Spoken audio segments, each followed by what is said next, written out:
welcome everyone to Game 6 live coverage of the Stanley Cup Finals.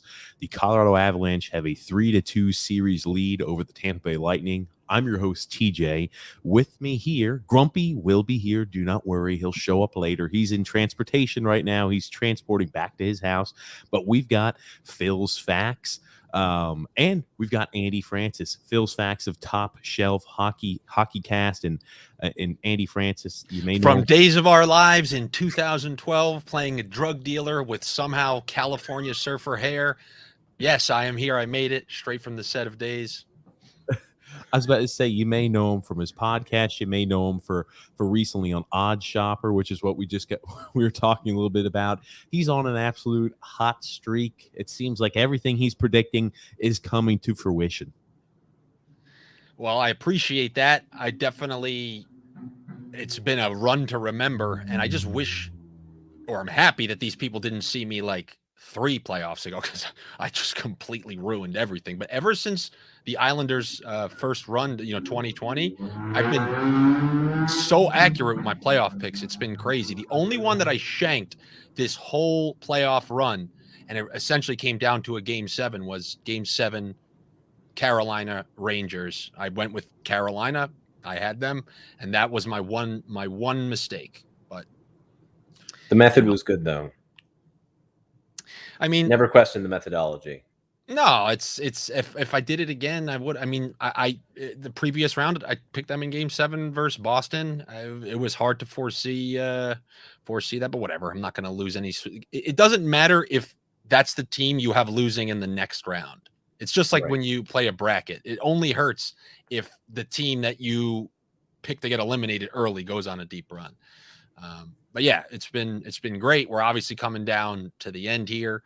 I made a couple daily picks today, so I guess I can I'll put these out for people who don't really follow. But I did the same type of thing in Game 4 with Tampa Bay Lightning plus 1.5, meaning they can lose by 1 goal and you'll still cover, and under 5.5 goals total. So if Tampa Bay loses by 1 or wins, and there's not more than 5 goals scored, 5 goals has to be the max. And then I bet against every major player on the Colorado Avalanche to register a point. And now that I'm seeing Nichushkin's playing through this injury, what a great bet that is to bet against him registering a point, which gives you more than 1-to-1 on your money.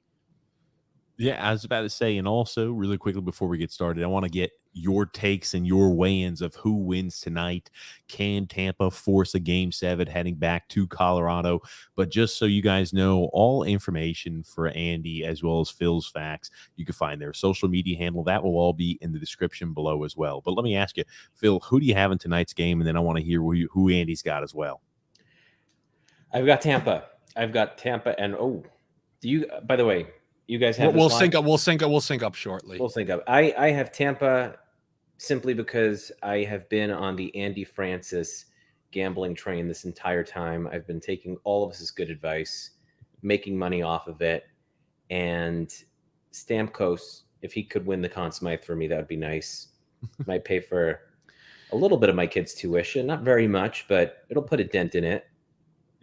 So, but no, I genuinely think that at Amalie Arena, I think Tampa gets this done tonight, and then Game 7, a complete toss-up.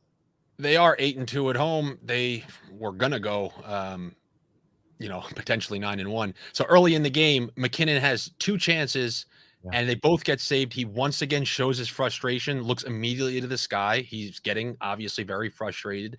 Then, in what appears to be an icing, Makar takes a penalty, so there's an immediate power play now. Terrible interference penalty. Lightning. Yeah, bad Just penalty needless. to take. Needless penalty. People will complain online about the refs favoring. I mean, it's such nonsense. After watching that icing call from last game go the Avalanche's way and then immediately leading to the goal, but they'll never talk about that. It's funny. I always thought, and I was telling Grumpy about this too on Thursday, after it was the too many men on the ice penalty, I said, how apropos that happened to Tampa. After what happened last year against the Islanders in the Eastern Conference Finals. But I think to myself, they were going to try to do something to make some sort of contrition in Game 5 when Tampa won. Again, the special teams disparity between Colorado and Tampa has really been a storyline for me, I think, this series as well. Tampa I just can't struggles. believe how I can't believe It's shocking how they've struggled against a pretty weak penalty kill. We've seen this penalty power play for years. Seamlessly do everything, move it through. Like even without Braden Point, they were great. I mean, against the Rangers, they were really good, right? I think they had 3 or 4. Mm-hmm. And although Point, I know Point's limited, and but still, when he was out there playing the power play, it's not like you have to be physical or anything, and he didn't help them in games 1 or 2 on the power play. It's just so shocking to me. I mean, against Toronto, they were at their worst on that 5-minute power play, and you had a healthy Braden Point there. So, I mean, here I don't think they've registered a shot yet. No, they haven't. Nope. I was about to say a lot of perimeter passing. Well, you could use that what they say about getting a power play in like the first couple minutes. Right, is actually the hardest time to get it. Yeah. Before you get any touches on the puck or anything. Before someone just who's number 11 on Colorado, he just took a shot. I just saw him hobbling over to the bench as well. Yeah. Is that Cogliano? I believe so. Next whistle, we can try to sync up a little bit, right? Yeah. It's Cogliano, I think. I would say he's been good for them, Cogs. Definitely. He's one of those agitators. He really has, and he's done a good job serving that role, I think, for them. Underrated pickup for them. Ooh. Very underrated pickup. Hey, listen, no matter what happens here, this run by Tampa, we have the you guys see this icing? Oh, Cogliano's still hobbled. Yeah. I mean, this is still a very impressive run, considering that they haven't had Braden Point for the meat of it. He's their record with him. It's still great. They're only 3 losses. They're 2-1 in this series with him. Without him. Yeah. It's unbelievable. Then they swept the Panthers 4-2 versus the Rangers. They beat Toronto in the 1 game without him. Right. He played the first period, but it was a 0-0 ball game there. Yeah. Oh. You know what, man? You just feel like any shot that goes towards the net might go in, and that's what a bad indictment on a goalie when with Kemper, you truly have to exhale when a nothing shot gets thrown at the net. That's always been a thing. I think Kemper was always, that if we looked at the greatest disparity to goaltending, you'd like to think, Tampa had such a huge advantage in games 1 and 2. I didn't think Vasilevsky looked all that great. In game 1, letting a few weekies. In game 2, I was just like, yikes. It's not what we'd come to expect from him. A guy who's of a Hall of Fame caliber goalie. Yeah, really. Other than the Florida series, his game 1s and 2s just haven't been great. Yeah, it's so weird for me to see. It's just because he's one of those guys I have such faith in. So I almost malfunction when he plays that poorly. I don't have an answer. It's so weird. 5, 6, and 7. Right, 5 goals against Toronto, 6 goals against the Rangers, 7 goals against Colorado. Well, actually, that was game 2 against Colorado, but still, in these opening road games, looks like someone's trying to sell a high stick there.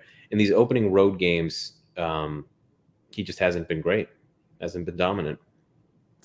My early indication is that Colorado is actually they're playing a little conservative defense. Oh, sorry, I can't because I need it so much. Listen, it happened for me first, Andy, and you have taught me this discipline. You have taught me to be disciplined with my reactions, but Captain Stevie, and they're looking for offsides there, but I don't think it was. I was thinking that too because they kind of like backed into the zone there.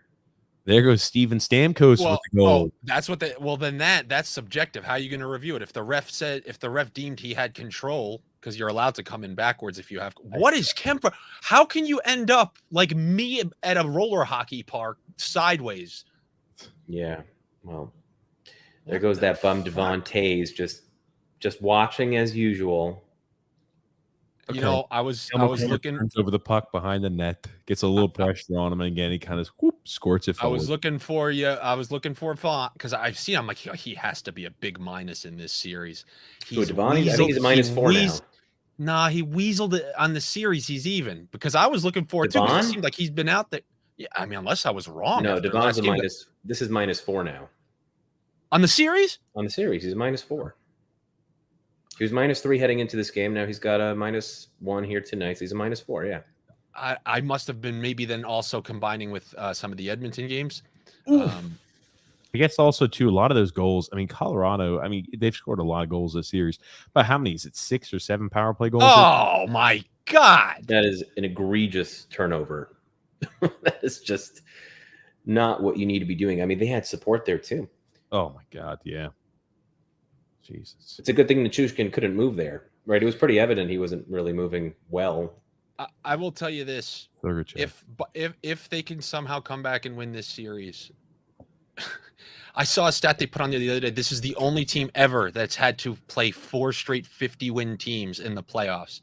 These frauds trying to put out the now. Look, I believe that the lack of travel and the shortened schedule helped a little bit. But people trying to say both of the cups are fake and everything's fake. Look how many teams they're like. Just take the series winning streak by itself. They beat defensive teams, offensive teams. Like, forget that. With the exception of the Islanders in those 2 years, no one else took them 7, right? Yeah, 5 for Carolina. They played Carolina the year before, also. No, they played Carolina, but no. They played Boston. They played Boston, who went to the Stanley Cup the year before. They did. I think it was Columbus in 5 or 6. No, it was Columbus in 5. Andy. Columbus they beat in 5. Columbus in 5. Boston in 5. Yep. Islanders in 6. Dallas in 5. 6, right? Dallas. Oh man, Stamkos just got robbed. Stamkos is flying. He's flying tonight, though. Andy, can we talk about why we liked Steven Stamkos for the Conn Smythe? I mean, and I guess Phil is being nice because he uses the word "we."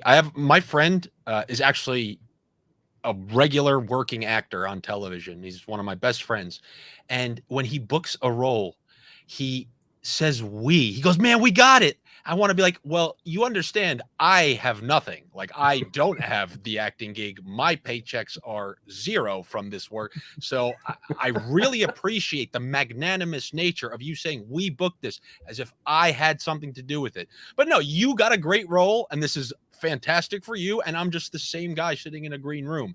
So I do want to say, Phil, that is very kind of you to use we, because this is on you. And this is something that this is a theory I kind of would have come up with. So big, this is as big as credit as I'll ever give you, because it's genius. I don't know how I didn't think of it. And go ahead and now you explain. So the TJ, theory. We were looking at again, if you're on Tampa to win this thing, then the next best bet you could place is, all right, well, since 2003, the Conn Smythe has always gone to the winner, right? There have been instances where the loser's gotten it. I think J.S. Jaguar was the last one in 2003. There have been instances where teams that have appeared in the Stanley Cup have not appeared in the Stanley Cup have gotten it, but that hasn't happened since the 70s. So it's a good money assumption that someone on Tampa, should they win the Cup, will get it. And in looking at the odds, it was overwhelmingly Kucherov and Vasilevsky. But I was just thinking a little bit outside the box here, looking at Stamkos at plus 1,500, which again means if you place $100 down on Stamkos to win the Conn Smythe, that returns a net gain of $1,500. He's the only one of those 3 whose nation has not been barred from receiving the Stanley Cup this year. I went with the political. In simple terms, I can see TJ's face. So in simple terms, he's not. So Russian. there's two overwhelming favorites. It's Kucherov and it's Vasilevsky. Okay, so you don't get a lot of money on them. Conn Smythe.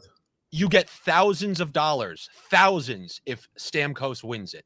And Phil's theory is saying, well, look, he found some tweet saying the Stanley Cup will not be allowed in Russia this whole summer. So if the Cup's not going to Russia, then they probably don't want the Conn Smythe going to Russia. So you can eliminate the voters from allowing Vasilevsky or Kucherov to win it. So who's it going to go to? Stamkos has 12 goals now. He's the captain. And if they come back from 3-1, he's going to be credited with being the major piece of that. And $100 on the price that I eventually got it at pays out over $6,000 on well, be honest, it's a conspiracy theory. We have no proof. There's no way to say anything, but we are coming at tinfoil hats, and I'm proud to have it. But don't lump us in with people who think the moon is made of cheese. There's reason and legitimate reason to believe so. They already said the cup ain't going. I think it's fair to say the Conn Smythe ain't going. I don't know who I'm arguing with. Like somebody is actually putting up the other side of this. I was about to say, I didn't even think of that. I wasn't in tune enough to that, but that makes sense. I think if either Vasilevsky or Kucherov had overwhelming series, as in like you said, TJ, a couple shutouts for Vasilevsky is something that could win him the trophy, or Kucherov, but they haven't been. Neither of them have been particularly spectacular. It's too late for Vasilevsky. He's been shelled too many times. I agree. I agree with that. When you give up 7 goals in game 2, it just doesn't, the team is digging him out of his mess a little bit. Let me ask you here. Could you see Cale Makar possibly? Now, I think that the Norris Trophy going to Cale Makar, I felt like Roman Josi was a little hard done by not winning the Norris. And I don't know. I feel like the NHL is looking to move towards certain players going forward in the future. He's one of them, and he's spectacular. So it's not a surprise as to why he hasn't done enough in this series. He would to be on the losing team and get the Conn Smythe. You have to play like that series too. No, you have to play like he did in the Nashville series, where he's literally raking up points every game, multi-point performances every night. He hasn't done that here. So TJ, what was your problem with Josi not getting it? I think, was it just simply because of points? Meaning 96 points is just so ridiculous for a defenseman. Because for me, it was more than just that. The team only scored 262 goals that year. Right. He had a touch in over 30. I think it was over 36.5% of all goals that Nashville scored. I mean, the point production is great. It's not all points. Don't get me wrong, but I'm just like, to do that as a defenseman, I think it's something that we don't see very often. I mean, it's the most points in the last almost 3 decades for a defenseman too. For me, it was that, and then combine that with,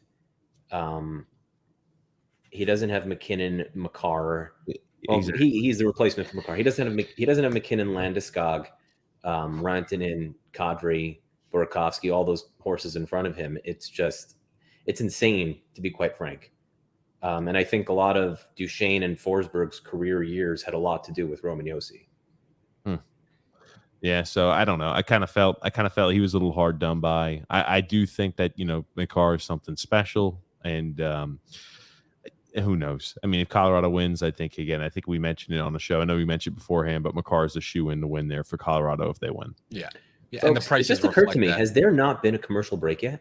No, there hasn't. None, and they had a chance to right there too. So I don't understand. No, that was an icing. Oh. And this is also an icing. So we're about 12 minutes in, no commercial break. Incredible. We're going to be done this game by 10 o'clock.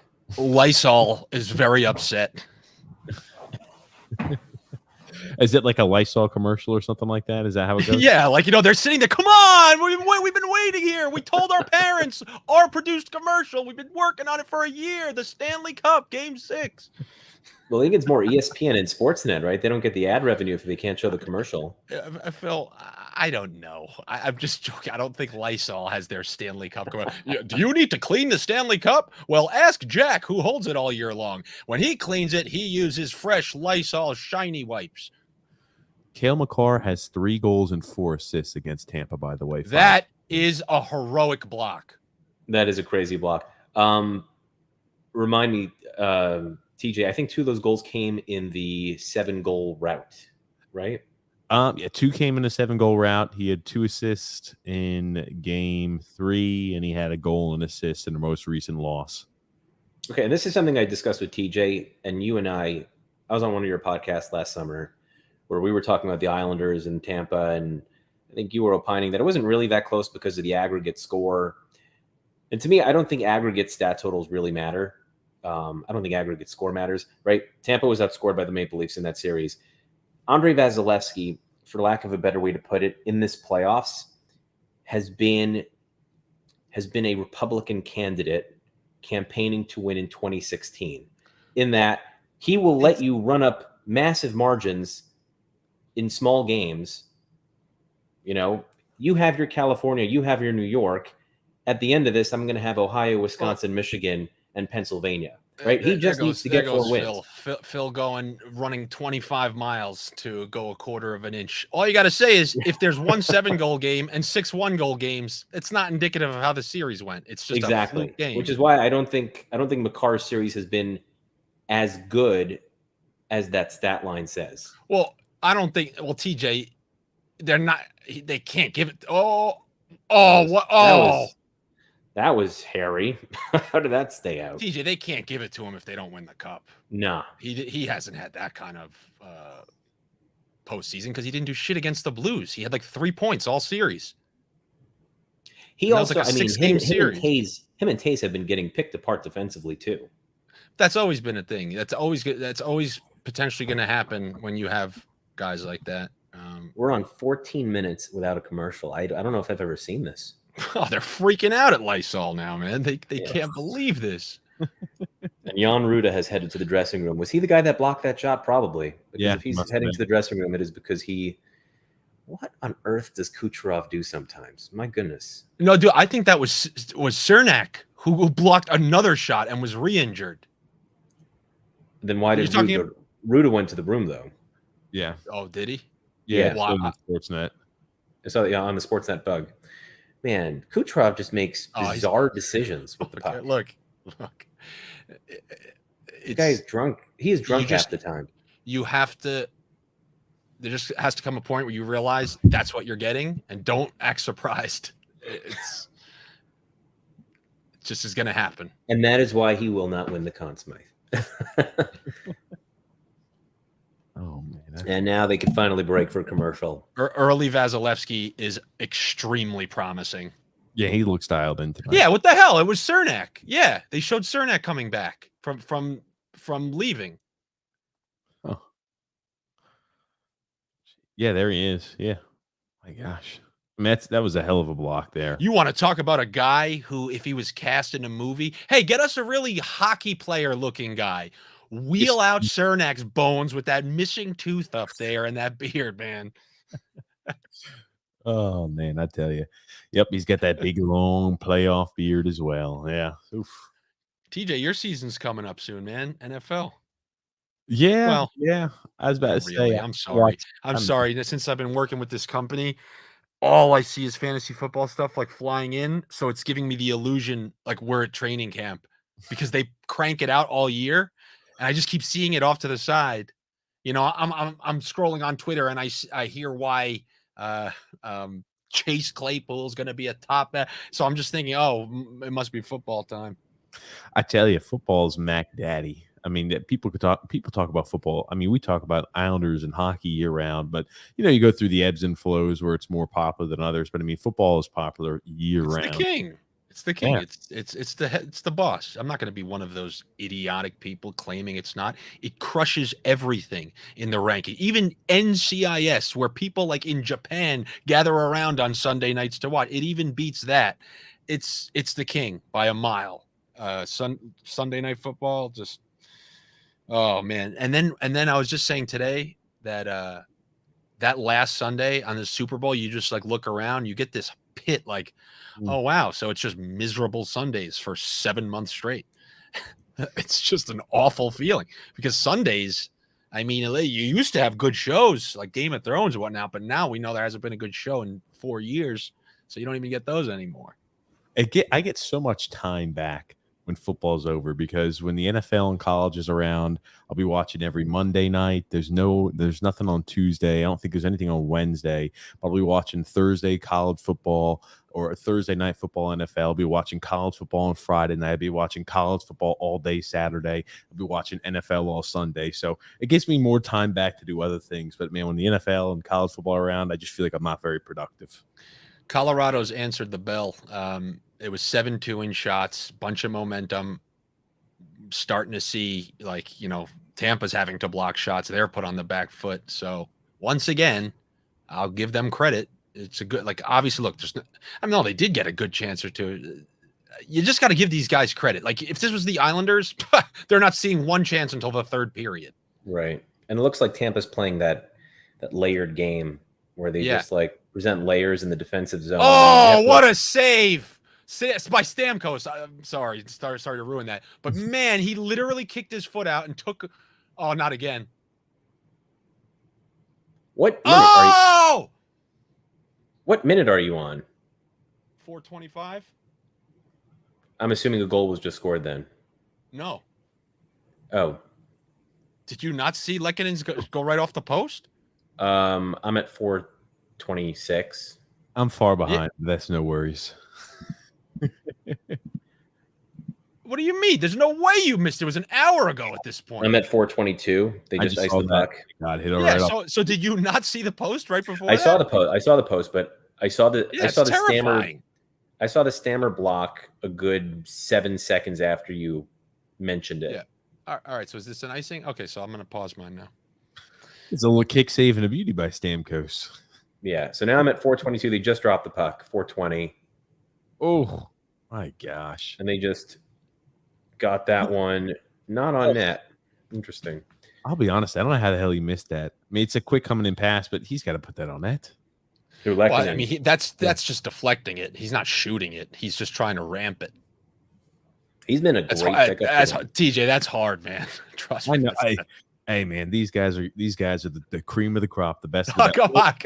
Fucking Lekkonen was eating beignets somewhere in Montreal. He's not one of these guys.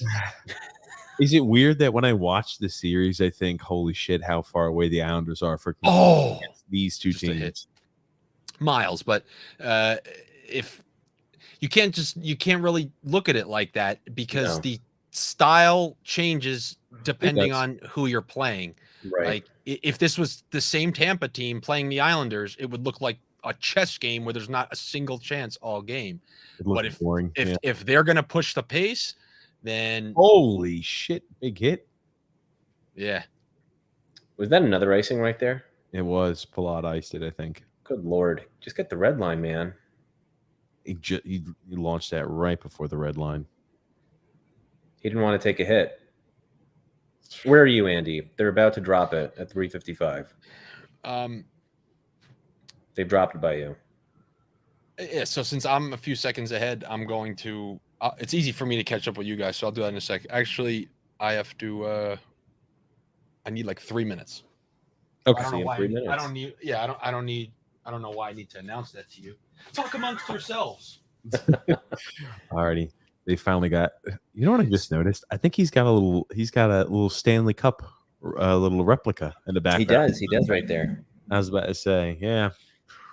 So, and TJ, what do you make of all dedication, TJ? Dedication. That's why I hear you, because I got an earpiece in. The Josh Anderson rumor is hot and heavy today, huh?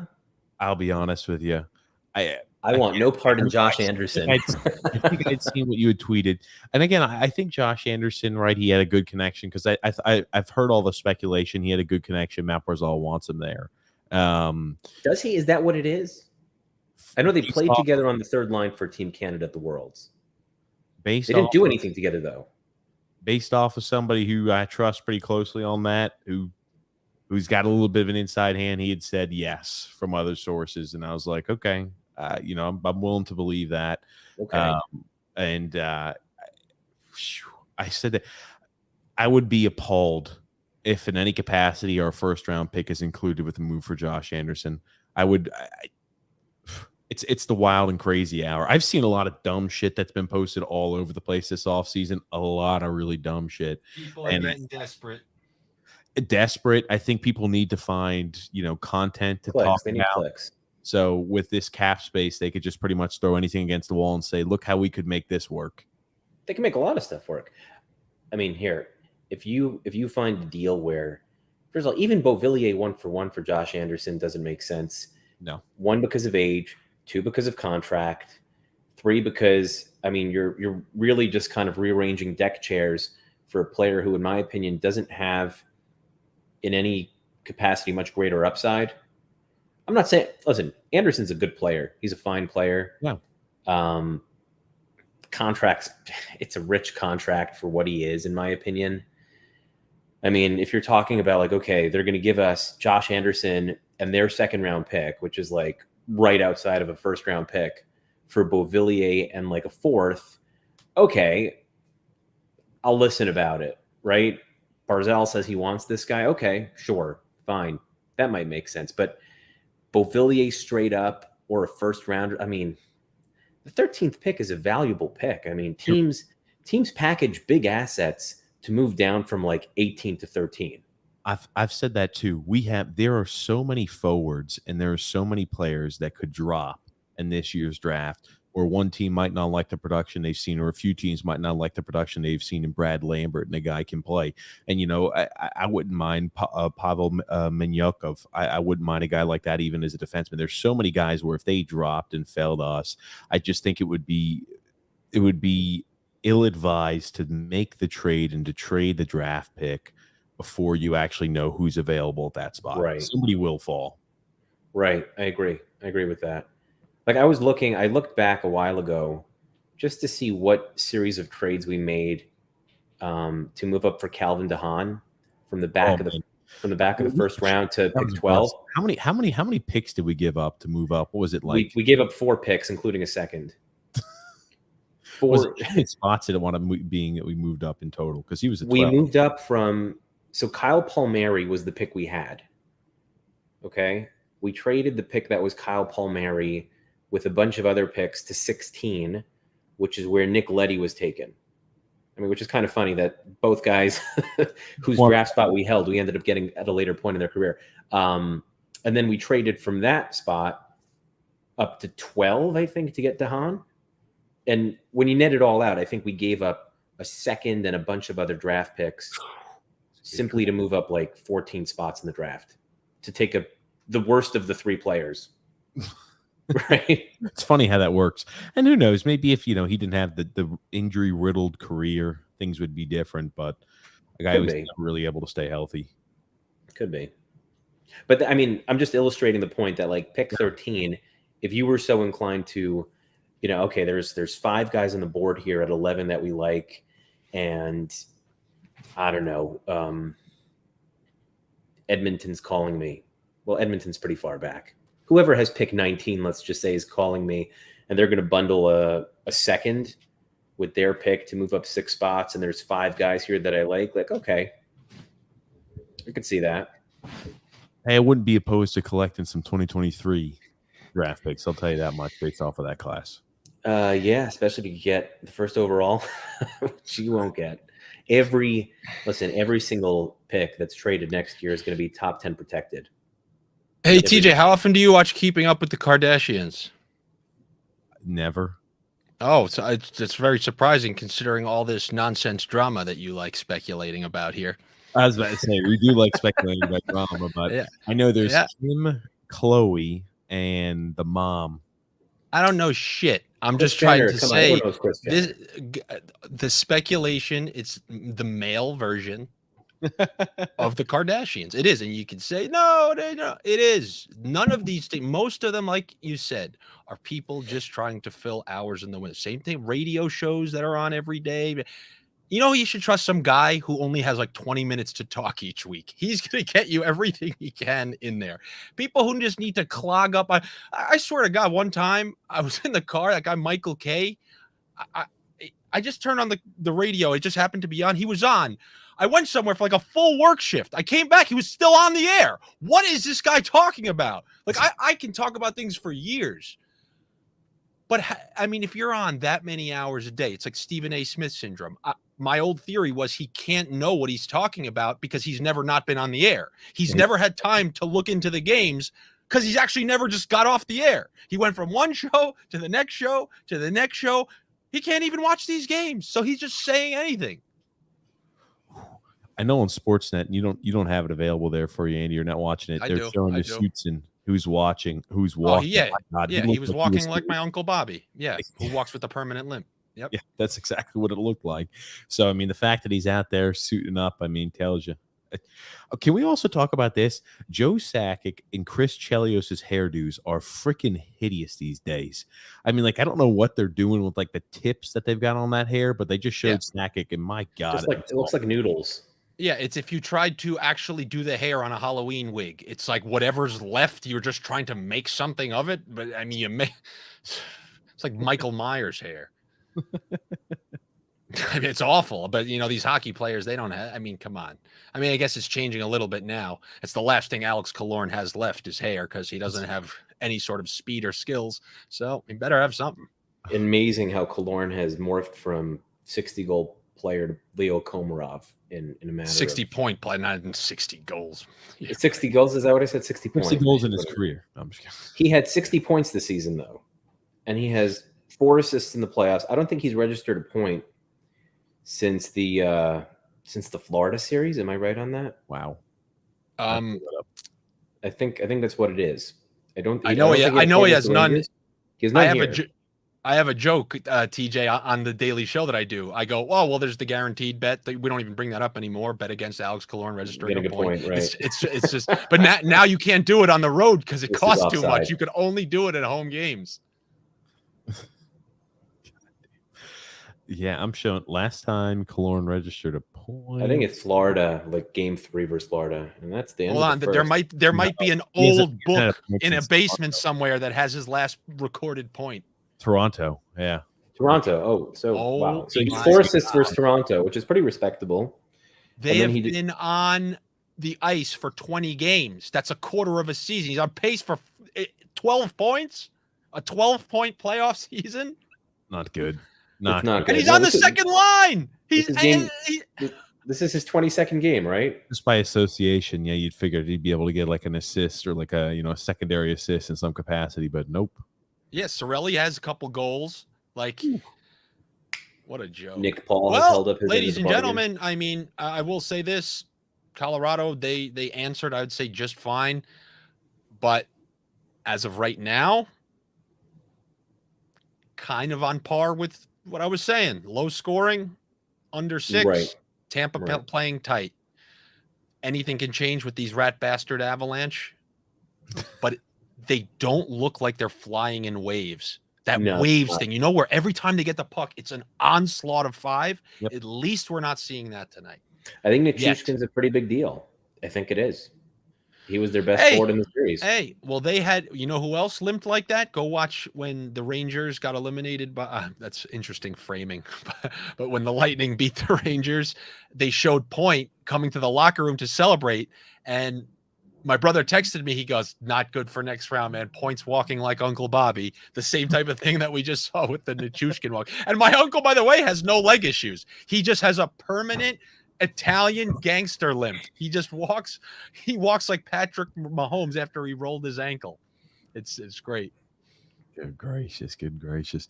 I'll pop a few comments up, but I wanted to go ahead and talk about this as well. I know Grump and I think have talked about this ad nauseum. It's good to hear other people's opinions on it as well. Is 3 cups in the Cap era more impressive than 4 cups prior to the Cap era? I mean, it has to. I think it has to be. I mean, you're so limited in what you could do year over year, unless you have a Hart Trophy winner who's willing to sit out an entire year with an injury like last year. But I mean, even that aside, I mean, it's TJ. Go back a comment. Go back a comment. Yeah. No, previous one. Exactly. There's a reason you skipped it. The Hey guys never thought he was going to get a read. He's like, you know what? I got nothing. Like when you text a girl and you got nothing to say, hey, but you know what? Your Hey guys is getting airtime today. Hey, Scott. All right, we're on to the next one. So I think it is. I think it's more impressive than the 40-rounders one. But Andy, what do you think about that? I'm in with you guys. I mean, obviously, I guarantee you Grumpy would go maybe the opposite way. Look at this rat bastard. Look at this rat bastard. That's gotta be. I was wondering what was different about you. Right off the set of Days of Our Lives. That's when I was a long-haired drug dealer. That's what that is. That's when I called the guy to tell him I had drugs. And here's a quick thing. My line, and it sickened me, was I called the guy and I went, bad time. And do you know how angry I was that they couldn't just include, is this a? Do you know how corny the line is? Sorry, Days of Our Lives people. Maybe this is why they didn't bring me back. But that's my line. Just bad time. Have you ever called somebody and just said that? Like, no. You around? No.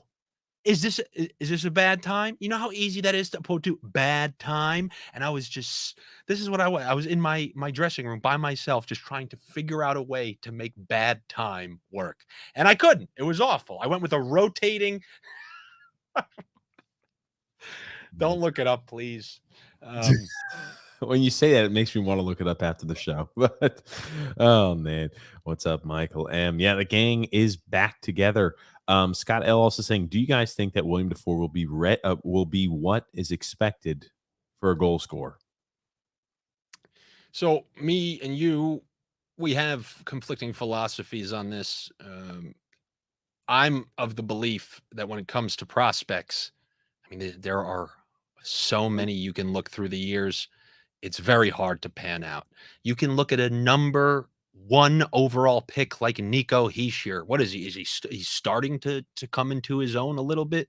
These trickles that you see in other leagues, the minors, the AHL, the Finnish Elite League, the Elitserien, and all these things, you can't transfer that because it's a completely different league in the NHL. There are so many AHL heroes that it just changes. Maybe, I don't know, Phil, I feel like you're always talking about Dal Cole and guys like that. It's just different. It's just different. And you got a guy like Andre Palat, who was like the third to last pick in the draft.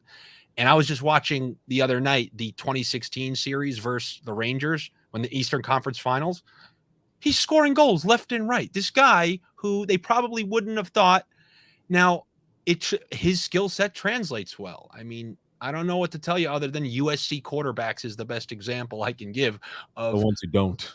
Exactly. But the thing is, you would think, oh my God, look at that. Look at Matt Leinart out there just killing it. It's different in the NFL and it's different in the NHL. I'm trying to be less insulting through the years, but in my experience, inexperienced hockey people think that because they see something on a tape, it just means, oh, well, do that in the NHL. It doesn't work like that. So that's my opinion.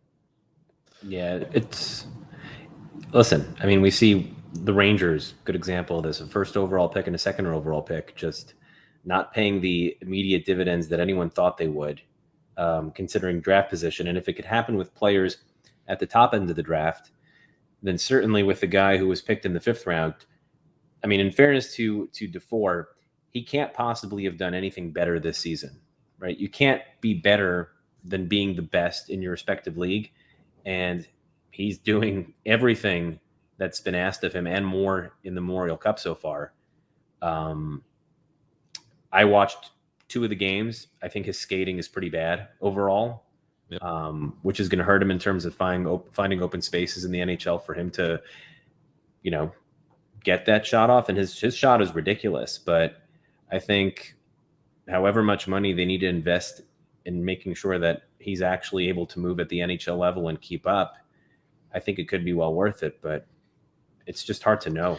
It's very hard. I mean, Oliver Wahlstrom gave you a nice little preview of what somebody that you're willing to just propel into 50 goal score. He's got a 50 goal score shot, and it ends just about there.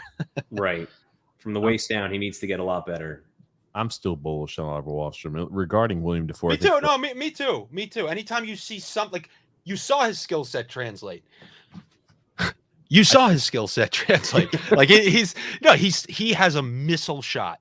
So if we can work on those other things, like the core thing is there. We've seen it and the NHL level work. So now it's just forming the Play-Doh to make it happen consistently. Right. The nicest way I can put about Wahlstrom, and I say this as nice as I can, at this point in time, I think he's a mental midget. I think he's a guy who he needs more love and adoration from a coach than necessarily the stick. He needs to care a little more, which, professionals are able to kind of deal with both. He's not there yet, I don't think, where he could. I think he kind of shuts down a bit. You're right. We talk about my little crazy conspiracy. That's what I think. I mean, because when things are going well, he was right. What was it? High production per 60 minutes up there with Patrick Laine and up there, goal scores, plenty. So when he goes cold, he goes cold. Yep, exactly. So I want to talk about, you'd mentioned Nico Hischier. Let me ask you this. Now, I know that, rumors are, right? Maybe Johnny Gaudreau might go out there to the Devils. I've always said this. I feel like the Devils are going to get ready to start making the jump, maybe 2 years away from being a playoff caliber team. And I think if you add Johnny Gaudreau, I think they're 2 years away from being, hey, we're a team that's making the playoffs year in, year out. You know what? I mean, who's playing defense? More Hamilton is. more Kardashians, if you ask me, TJ. I'm sorry, but the parlay you need to hit there, you need Gaudreau to be convinced to go to the Devils, where he just saw Hamilton's career start to go to rot away, and Subban, just that's starting to become a debt. It's starting to feel like the ride there looks like, if you've ever taken it, that like when you're on the way to to that building in New Jersey, and you're just like, these swamps are pretty disgusting. That's what it's starting to look like in terms of a player's career. Does he want to? It gets old real quick, making that money and then just rotting away throughout the course of the year. And then all of a sudden they're trying to unload your contract. I know he's from Jersey, right? He's from South Jersey. He's really Philly area. Yeah. Oh yeah. So that's, I know Philly's trying to clear money. I mean, they would take a run at him, of course. Would he go there? Who knows? With Tortorella.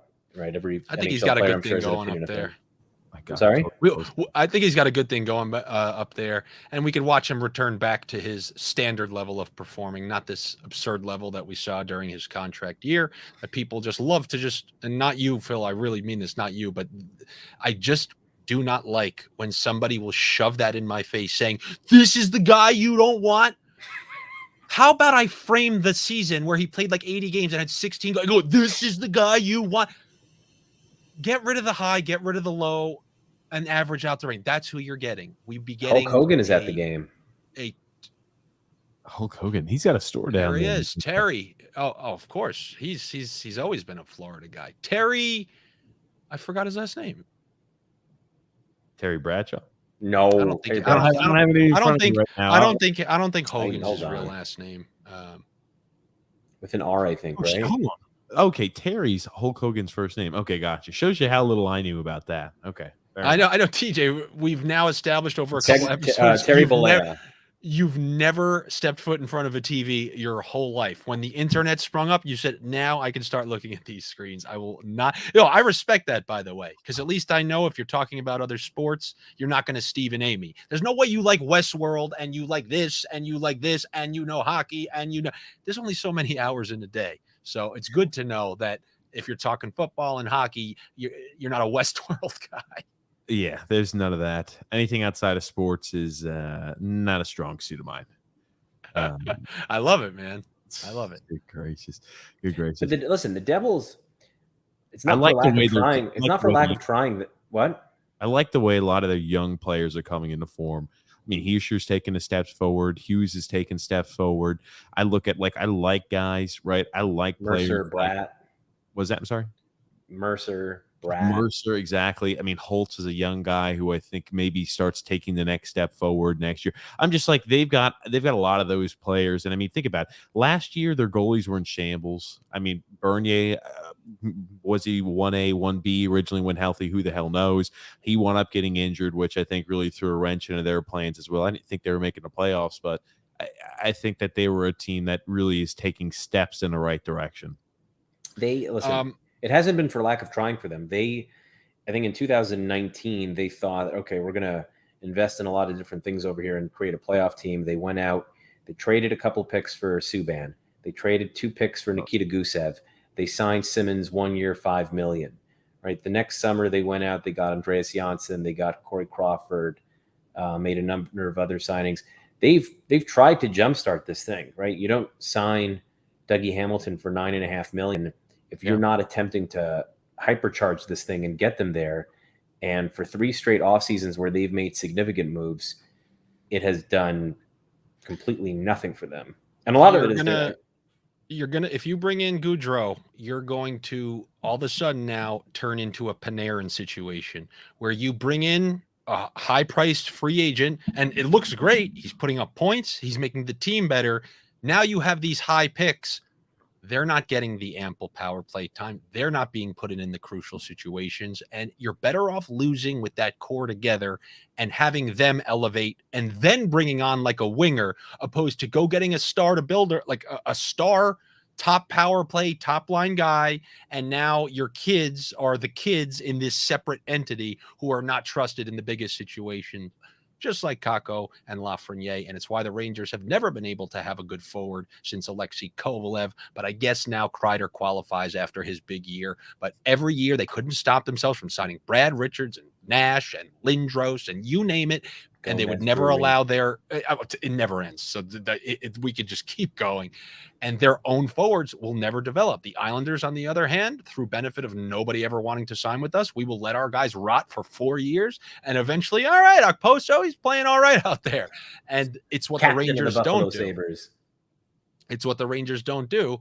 And now the Rangers are in no man's land. Well, we're not rebuilding, but now we got these young guys. What are we going to do when they become like restricted, unrestricted, and right? How are we going to handle the cap situation? I think they're in a good spot, the Rangers. All right, TJ. Short term, if there's no way you can have a $9 million, a $10 million, a $9 million, a $10 million, I think their window not is, be in a bad I think spot. their window is now.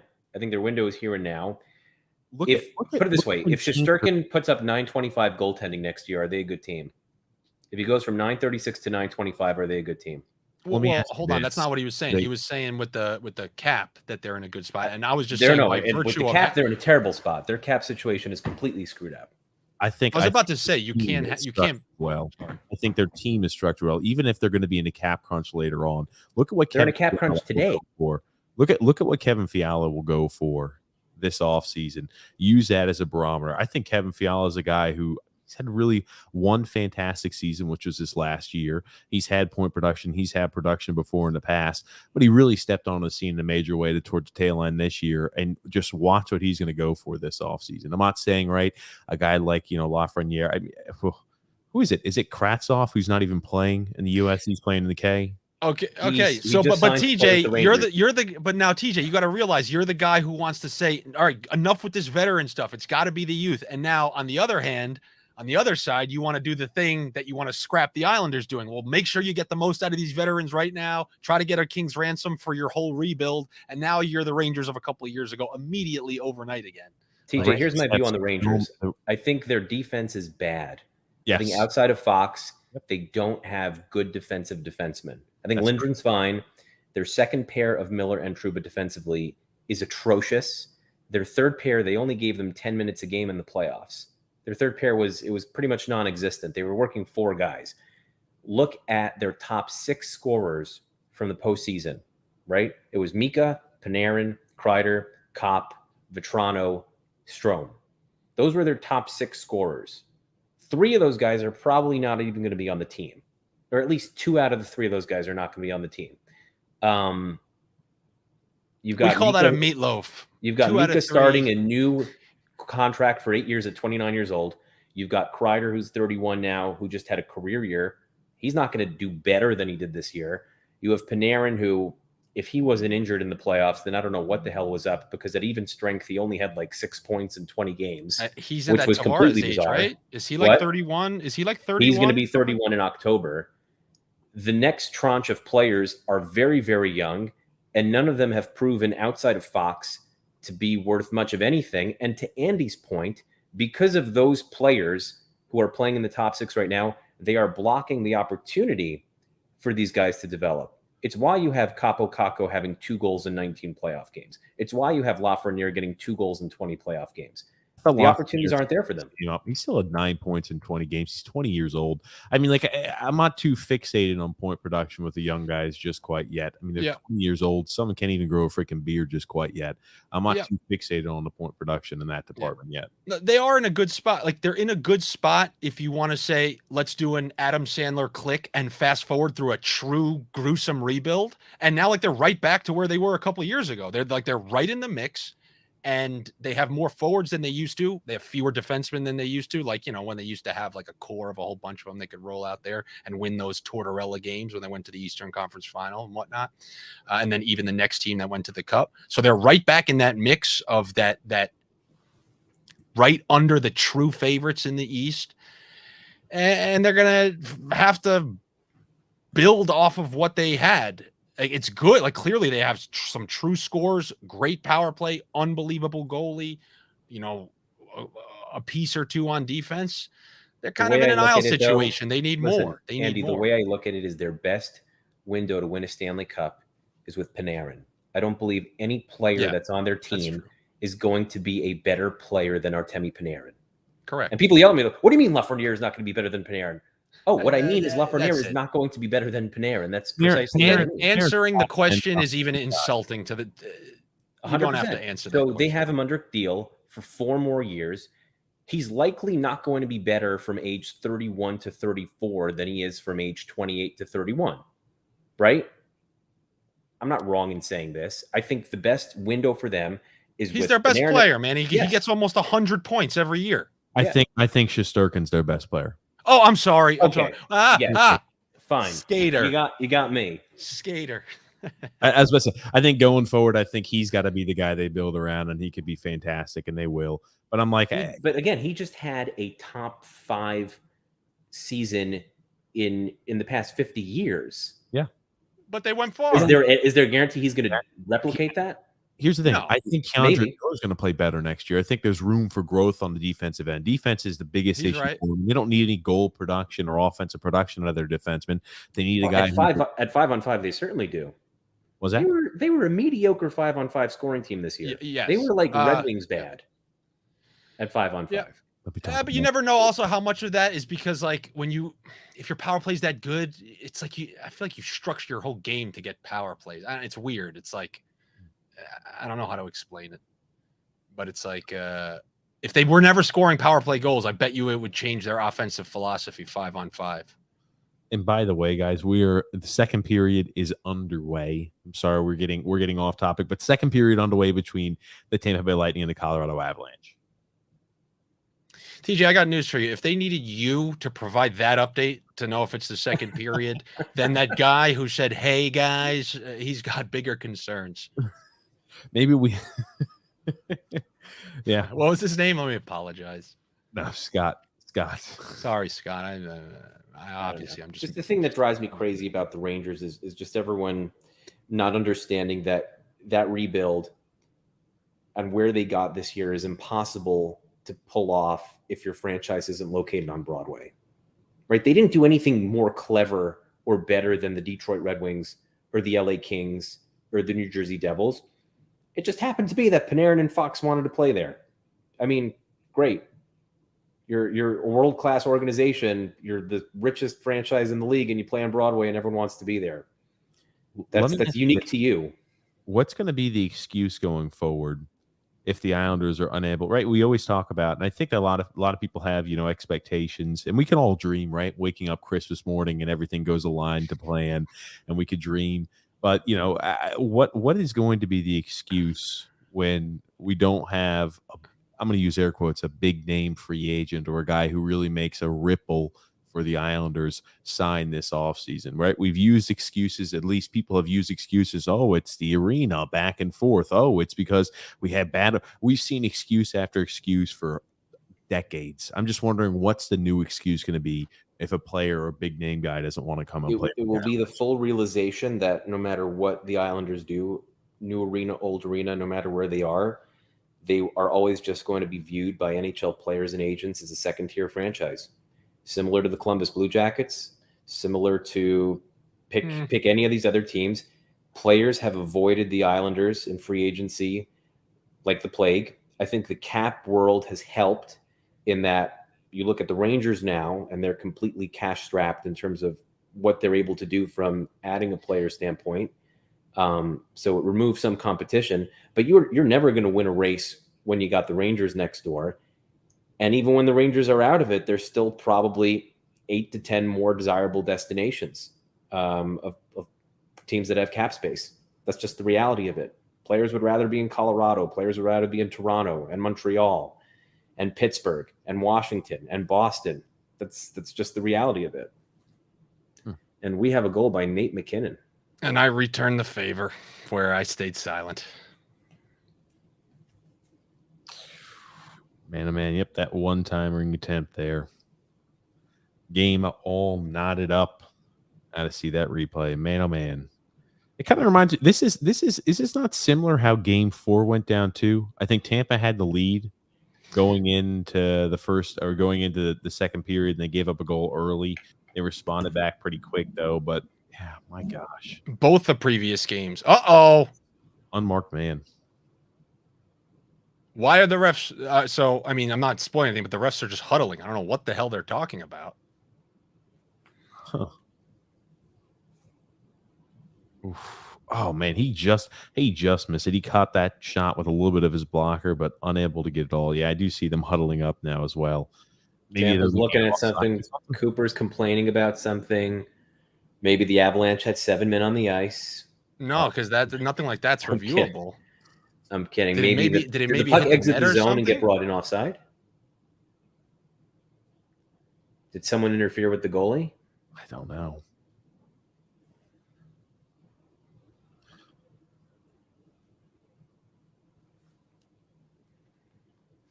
I think they're looking at offsides. That's the only thing I could think of. Wasn't a high stick. Vasilevsky changed out his helmet again. Was there a hand pass? A hand pass became reviewable after the Erik Karlsson fiasco.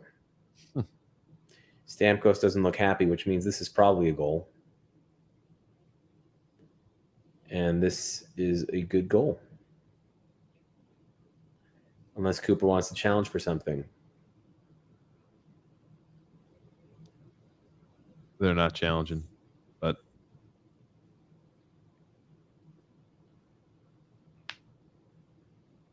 Andy, any insight on what they're trying to understand? I have no clue. I think they're saying that somebody joined because it was a delayed penalty and somebody jumped on the ice way before the goalie got off.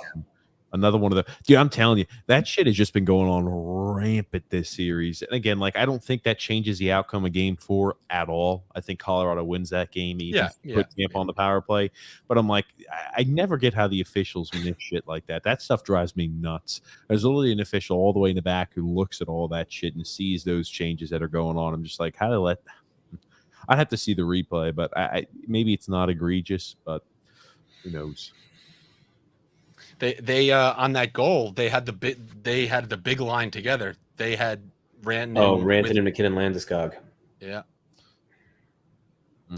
Yeah, you know what? Outside of that one goal that Kadri had where he kind of flubbed it even, he just hasn't been very effective. No, he's actually turned it over quite a bit. That's what I saw last game. I just haven't even noticed in this game. Maybe his ice time's down. Well, if he's not playing with Rantanen, then probably is. Well, I think they put that line together because they weren't getting anything going. I mean, they're getting stifled. I mean, they've had some offensive zone time, but they weren't getting shots through. But once again, this is why this team, like I said, like they earn my respect. Like that they just do just like your podcast, man. They never say die. Yeah, Tampa, I think, is fighting. Both of these teams have showed a lot of grit.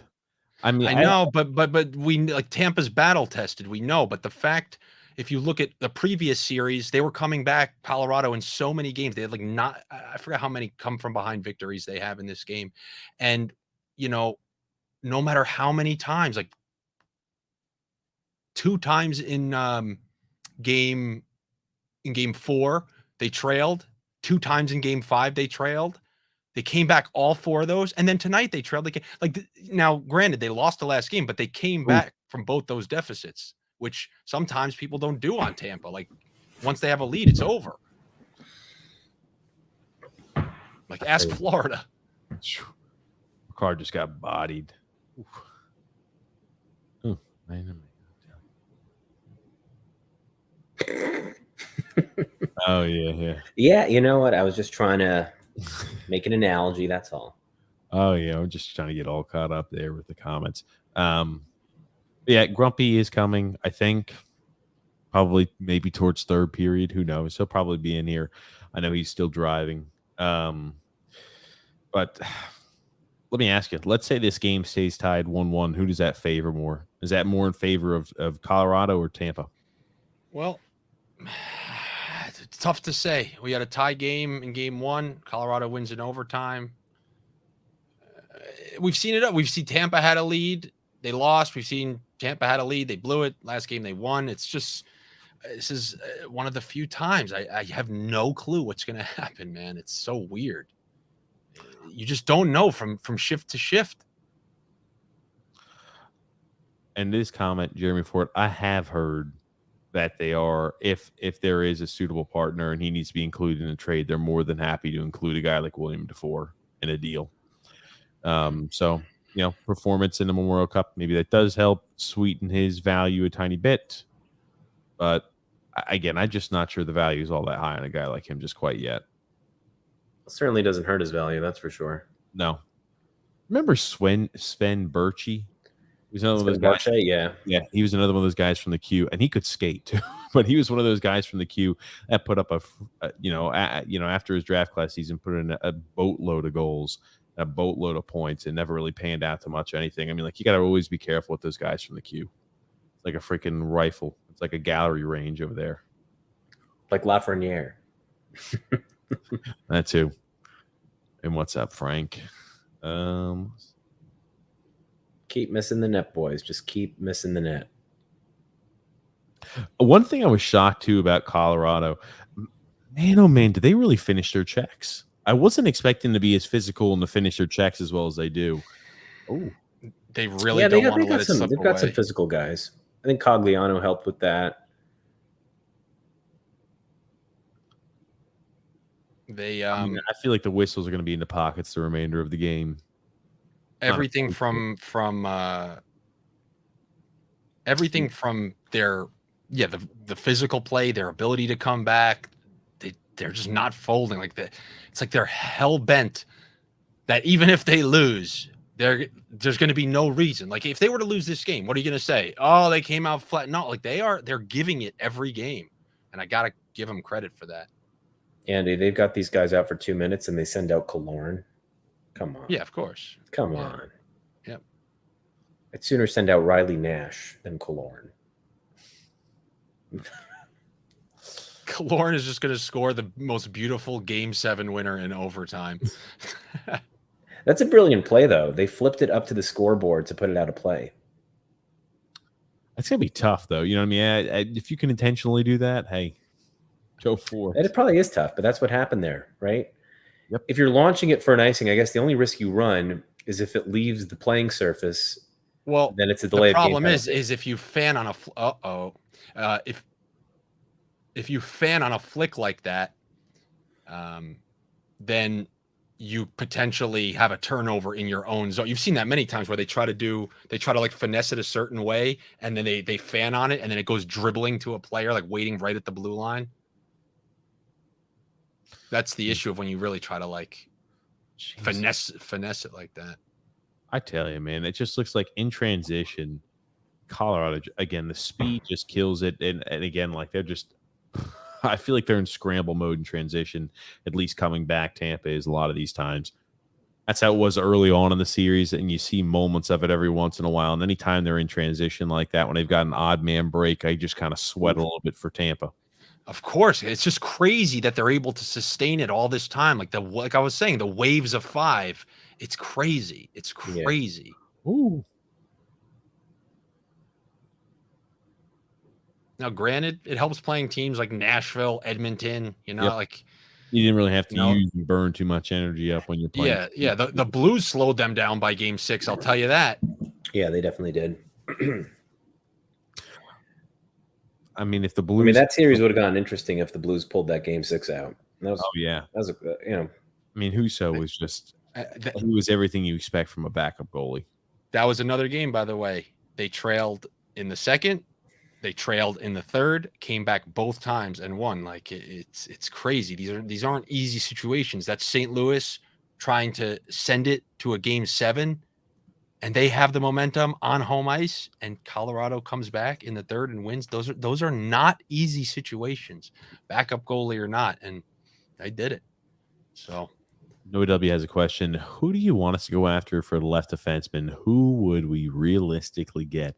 I'll let Phil take this one first because I know he's created a few scenarios that so Phil, I'm not sure he's participated in the Kardashians. What's a step below the Kardashians? Maybe he's been doing some of that, but not on the same level of Grump and I. But Phil, I'll let you take this one first as a left defenseman that you're interested in that we could realistically get.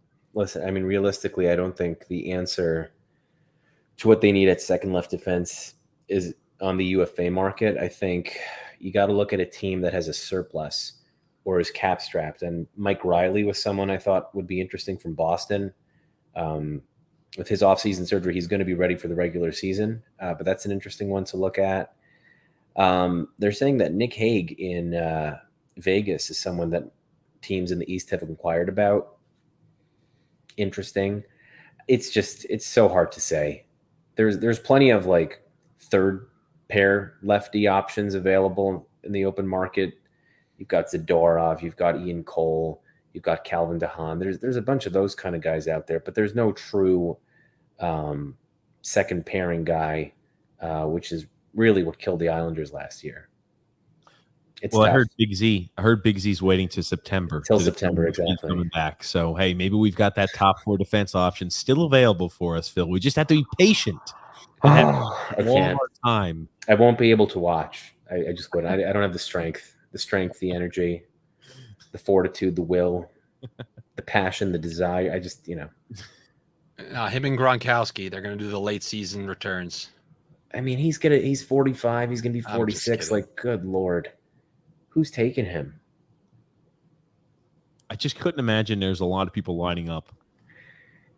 Yeah. Is he getting calls? Is he waiting till September to see if someone calls him? Is that what it is? I have to assume for him to speak like that, he has to have his agent has to have been like, okay, you're getting interest in some capacity to be a bottom pairing defenseman to play for this team or that team. Otherwise, he's not making a statement like that. Right. Yeah. I don't know. Maybe some young team that doesn't plan on competing. I have no idea. Wants him for veteran leadership or something. Yeah, but why would he want to do that? He's got plenty of money. He doesn't need to kill his body for 82 games to play on a league minimum deal for Ottawa. I don't know. The nostalgia of returning to Ottawa, where he had his glow up, as they say. His glow up. Look at that. Looky there. There haven't been a lot of shots this period. No, there really haven't. What does Tampa have, like 3 shots this period? This has been a very good period for Colorado. Yeah, they've been controlling the neutral zone well.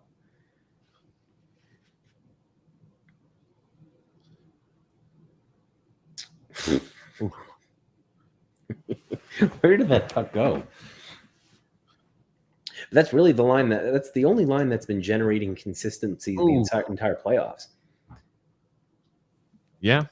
It's no different than previous without scoring depth, right? I mean, it's no different than these previous teams, man. That top line, it would always carry them, and then the power play would be the second. Their depth scoring was their power play. It was an automatic goal, and that's kind of went away. Gordon Coleman, they tore it up last year, and even where did Ross Colton go? Ross Colton was scoring goals early these playoffs. Oh, Kucherov. Yeah, I don't know where Kucherov. He just airmailed it to France. Just give it 30 seconds. Ooh. Oh, he is such a prick, man. Oh my God. What? Well, he just after the whistle, just chopping at someone's skates, and then when Taves gives him a cheap shot, people, take cheap shots. This fucking guy, after every whistle, does something. And it's never just like a quick, it's not any the face. It's always chops to people's ankles. You remember what he did to Pajot? Oh, yeah. It's so scummy. But he's so funny, man. I rewatched after they won the cup. In the course of 2 minutes, said some of the funniest shit I ever heard. He goes, these guys. He goes, Vazzy, the best goalie in the league. Who'd they give? They give it. He goes to that. He goes, they give it to that guy in Vegas. He called him that guy in Vegas. I was fucking dying. Then somebody tried to bring him champagne. He goes, no, that's Bud Light in there. I know. And he's just crushing beers. It's so funny, man. They and then he told he didn't want to go back to Montreal because the fans are so stupid. He goes, they act like they won the Stanley Cup in Game 4. He goes, be quiet. Last round was your Stanley Cup. That's great. That's great. They popped it up that Killorn 0 points in the last 16 games. Yeah, I think dating back to like the 5th to last game of the season, he's like on almost 30 games without a goal. Christ almighty. Hey, usually what happens when they show stats like that, the guy usually will break out of his slump. Just go ahead and prove them wrong. Yeah, he had a decent absolutely. Absolutely. Until you get to Alex Killorn. He's the one exception to the rule. I mean, at this point, they're going to have to dump him in the summer, right? You're looking at their cap situation. It's like, oh, well, they're not going to be able to re-sign Palat most likely. Yep. What was the issue there? Offside? Right, they don't have a lot of cap space, but now you have Killorn in the last year of his deal. I mean, they got to find a way to move him off. Wow. I tell you, they timed that pass almost perfectly where they caught everybody flat-footed there for Tampa. He was offside, yeah. That's onside. That's onside? I mean, it's not like they can change yes, that is onside. That's a terrible. That is a miserable call by the official. The compo check by Vasilevsky. It's unbelievable that he attempts those. He's definitely onside. Holy shit. That is a fucking miserable call. No, Compo wasn't scoring anyways, but yeah, that is a miserable call. He's one-on-one with the goal. One-on-one with the goalie right there. My God, that's a missed call. That's terrible. How about the icing last game that Paul clearly beat out by freaking 5 strides? Then they bring it down for an icing and they score on it. Yeah. I was going to say, the officials have been I feel like I say this all the time. The officials have not been great. It's only a matter of time until they let robots do it. It's for redirection.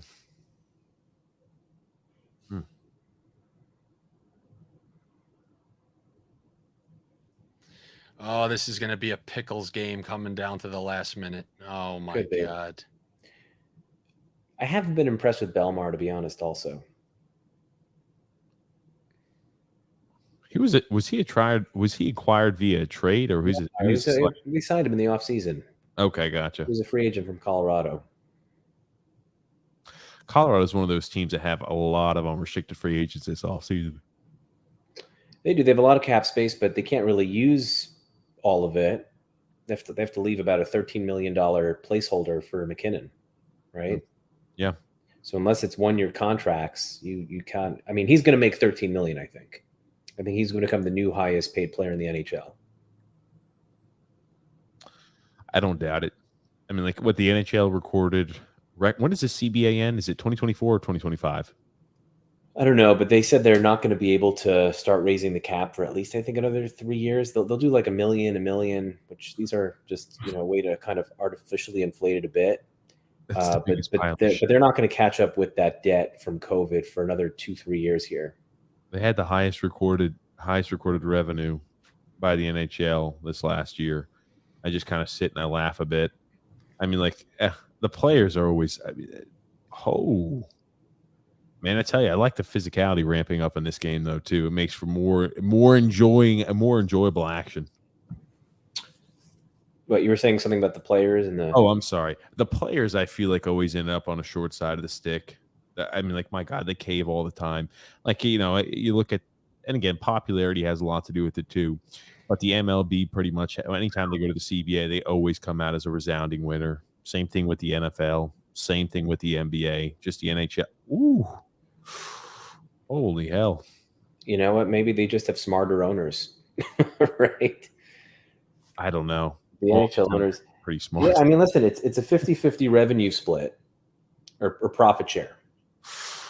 Mm-hmm. So whatever shortfall there is, the players basically pay back in the form of escrow. And, the best analogy I saw for what's going on right now is really during, if you wanted to play it in terms of real cap space for last season, in light of COVID, you would have had to set the cap at like 50 million, which obviously isn't feasible. So right now it's artificially higher than it should be, paying back the debt of those 2 seasons. These next 3 years, I think it's 2 or 3 more years at the CBA. They're going to be bringing in hand over fist. Oh, the hook and corner. I mean, you look at what inflation is too. I mean, they're going to bring in hand over fist with these revenue every single year. They're going to be breaking revenue records. Holy hell! Holy shit! This fucking team, man. I'm telling you, Tampa's done. They just look like they're completely discombobulated. Look like they're completely on the ropes right now. What are they complaining about here? It was a blatant trip further on back, which gave them the 3-on-2, I think. I mean, like, again, the officials have been fucking hideous. They missed the call. There it is. Oh, that is terrible. On the Belmar. officials are fucking awful. That's terrible. That's awful. It's a blatant hook. It's a blatant hook. That's pretty bad. Oh, Jesus Christ, that's bad. No fucking call. I tell you, the refs, the fucking whistles are in the pockets. They're not going to call anything. I mean, 2-hand cross check doesn't matter. Just go ahead and take your liberties with them. But I mean, God Almighty, that's something that's got to be called. That's terrible.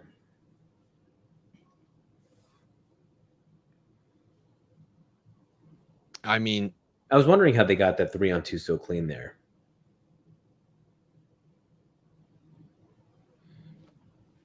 they got it. I mean, did they send Maroon to the box after? Oh, no? Fuck. What a joke that. What a fucking joke that would be. No, they didn't. I'm just saying he chopped. He broke his stick on the guy's foot after the goal. No, they didn't. Maroon's on the bench. I don't know how the fuck they missed that. That was egregious. Listen, the makeup call's coming, though. You know it's coming. Here's the thing, though. It's like, this is what I was telling Grump, too. The makeup calls don't do them any good because their power play has been so freaking mediocre to subpar. But they could score at any time, though. It's not like it's the Islanders where it's like, no hope ever. I mean, they could score. Some of those guys, they're going to get them one before the end of this period. It's going to be chintzy, and it'll be up to them to get that goal back. But they're going to give them an opportunity to, without question. I mean, it's these TJ games, these game sixes where Tampa is going to be trailing both, like, on the brink of elimination. Game 6 at home. That's a big time block right there. Wow. That's a big time block by Sergachev. They are just, I'm telling you, man. They're flying. They move in with such ferocity. They just catch so many of these Tampa guys just standing still. It's a great block. Not over yet. No, but it's just the resiliency of them is just remarkable, man. Mm-mm.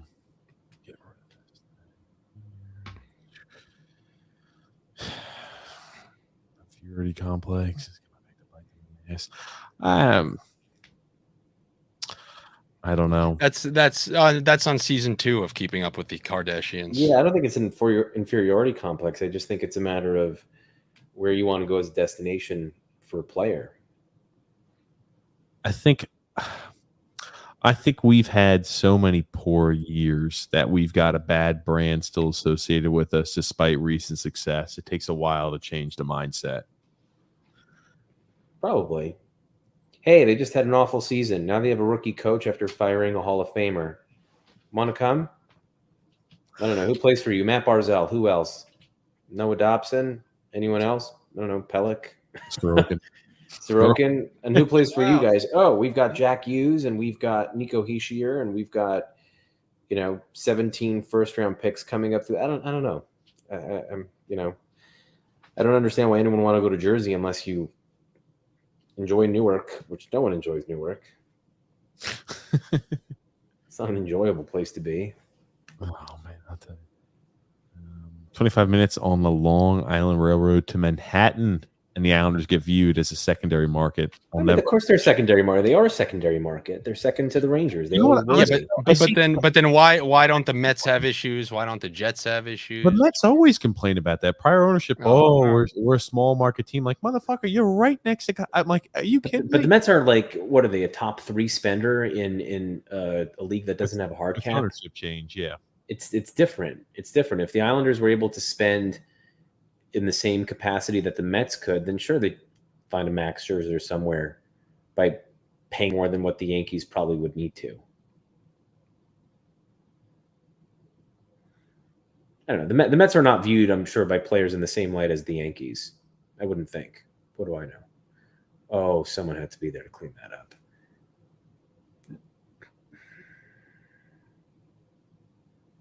Well, if you are right, and then that power play comes in the third, the same way they gave them the 5-on-3 in the third against the Leafs, then I'm sure the Avalanche fans will love that.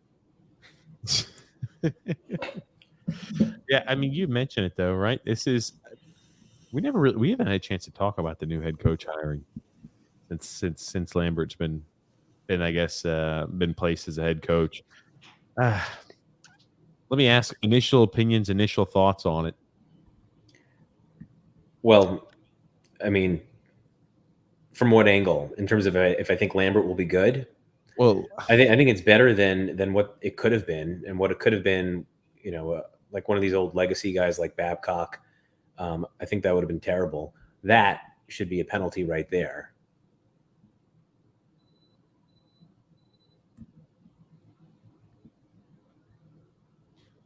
Yeah. I think it's a continuity hire.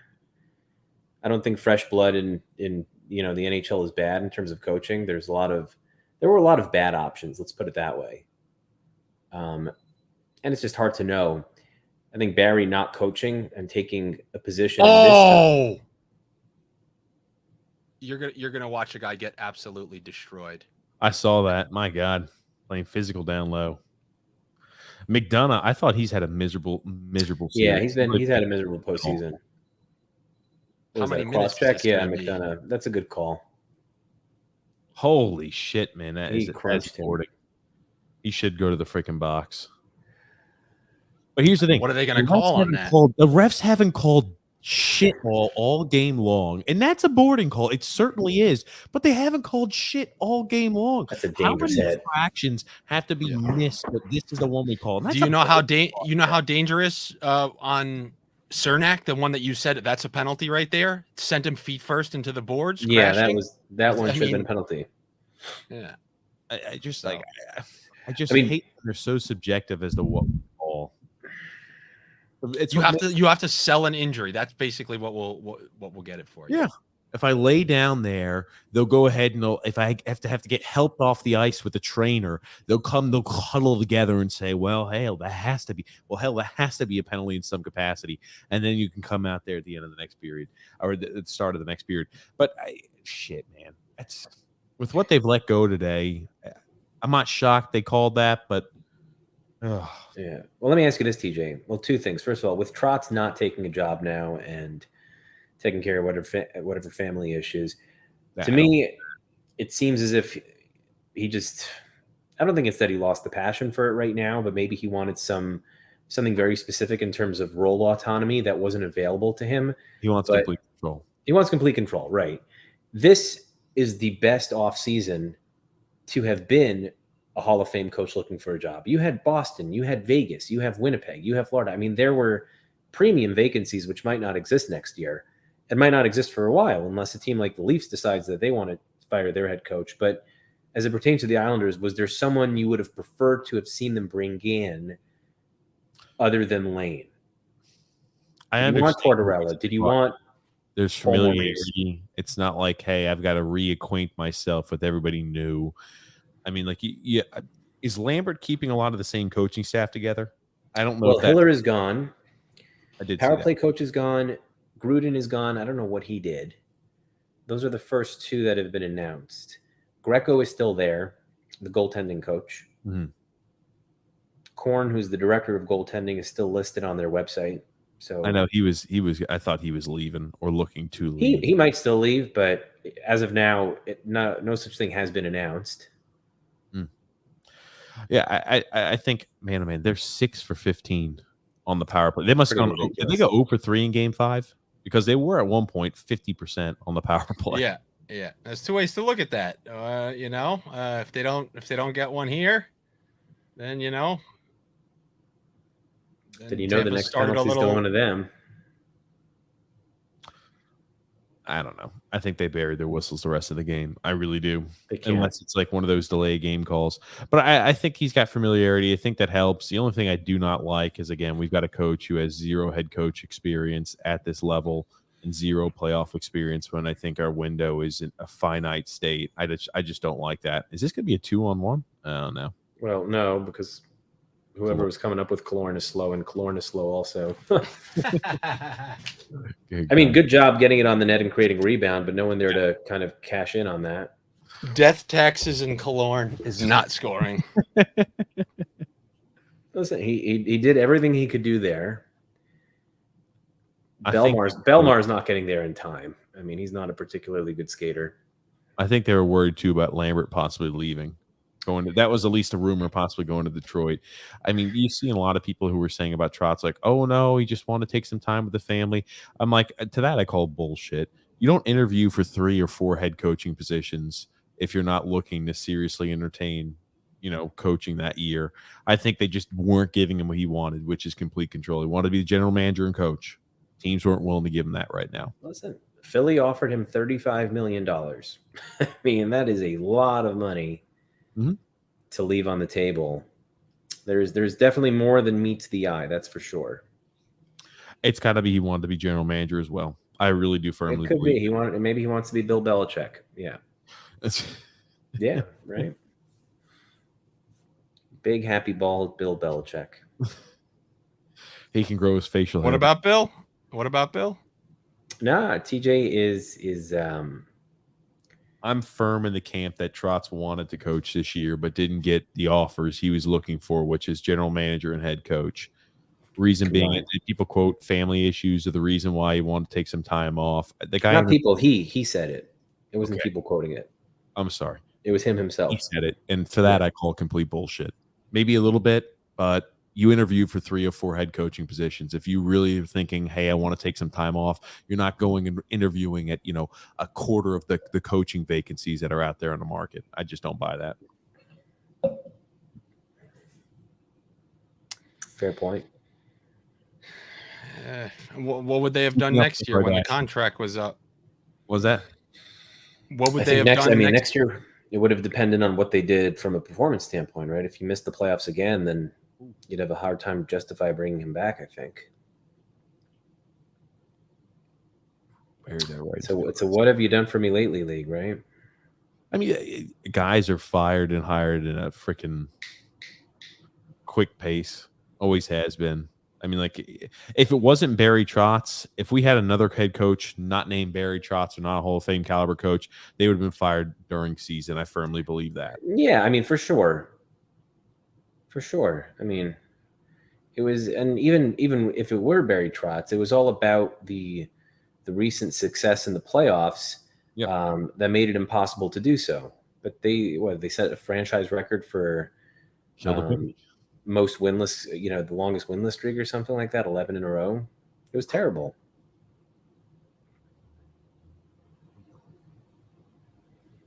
This game is so weird. Yeah. I was about to say hopefully they can carry some momentum over into the third period. Yeah, right. I don't know. They left a guy wide open in the slot right after that. So I don't know what I worry about, Colorado sometimes can fall asleep, but if Colorado plays their style and they're attuned and they're in the zone in the third period, Tampa, as they start to press more, will get exposed. With the speed of Colorado, they will be able to score additional goals. I mean, like, I think if they go up by a 2-goal advantage, this game is as good as done. Well, we thought that in Game 5 against the Blues, right? And then Kemper just Kempered. Game 1, they had a lead too. Game 1 they blew a 3-1 lead or something like that. That is not. But you know, I'd probably agree with you, TJ, just because you know, things get tighter as a team. We're in one of those things where they look tired again, and yeah, it's just so weird. Jesus Christ, and they iced the puck, man, oh man.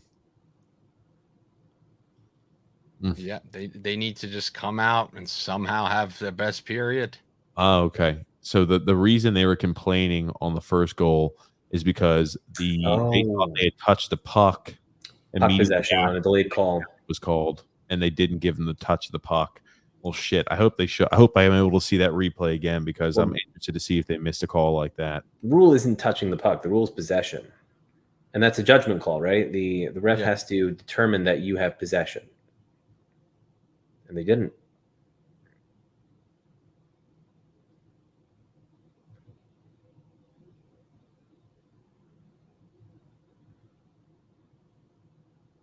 Or maybe the ref just simply forgot that it was a delayed call. Right? My God. Frank saying play Sallow. That's who I want at left defense. Yeah, I mean on the third pair, fine, but I mean you're not going to count on that guy for 20 minutes. No. If you're serious about making a run, I don't think. No. Yeah, I mean he's a bottom pairing guy. He's a bottom pairing guy.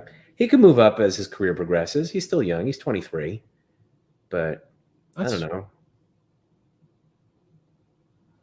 Oh, Jesus. All odd man rushes go to die with Alex Killorn. I mean, that's a trip too, right? They missed it. Yeah, they blew the whistle. You cannot call that after. I know. But I'm just like, I don't understand why in the fucking playoffs, in the finals, you know, especially why the hell things that have been penalties for 82 games during the regular season are no longer penalties. I mean, on both sides, I just don't get it. I don't care. I mean, some of the stuff I don't mind because they don't want it to be a series of power plays. Yeah, I don't mind them letting roughing calls go, but like serious infractions, like a trip, like a stick to the face. Yeah, that stuff's got to be called, in my opinion. I don't care if we have 8 power plays a game. I really don't. We are going. Most people do. Most people do. But TJ, I mean, you know, then you get the NFL. There's no defending. Everything's a flag, and then the whole Super Bowl comes on a fake flag on when Cooper Kupp wasn't touched. And it changed the whole outcome of the Super Bowl because everything's a flag, every single play. And you got to be careful. And you know what I'm talking about. The Bengals won the Super Bowl. I have no skin in the game. Don't care. They literally won the Super Bowl. They made the amount of plays necessary to win. But because I guess we have to play on, flag when Kupp wasn't even touched. It's awful. I always like to see the last play of the game where Donald goes ahead and disturbs their Burrow to prevent him to have that pass. And I think it was Jamar Chase who had absolutely burned. Jalen Ramsey was human at best that game. Yeah, but that's because when the corners look back and they see they see the quarterback starting the process of being taken down, they just stop running. And then they show that angle of Chase running down. Yeah, when the guy stops covering you because he's peeked back as he's defending and sees that the quarterback's on his way down, in 2 seconds, it's going to look like you have 10 yards on him because Ramsey's already started to slow, you know? I don't ever want my corner to be peeking in the backfield as you're up with a lead, like with less than 2 minutes left to go. I'm watching that play again, TJ. I don't know when they called the penalty, but if they called the penalty when Tampa was bringing the puck back up ice, I mean, I can't see where it was the back official that called it, and he's not in the frame here. Hold on. Let me go back. Let me rewind again. I don't even know what the penalty was for, to be honest.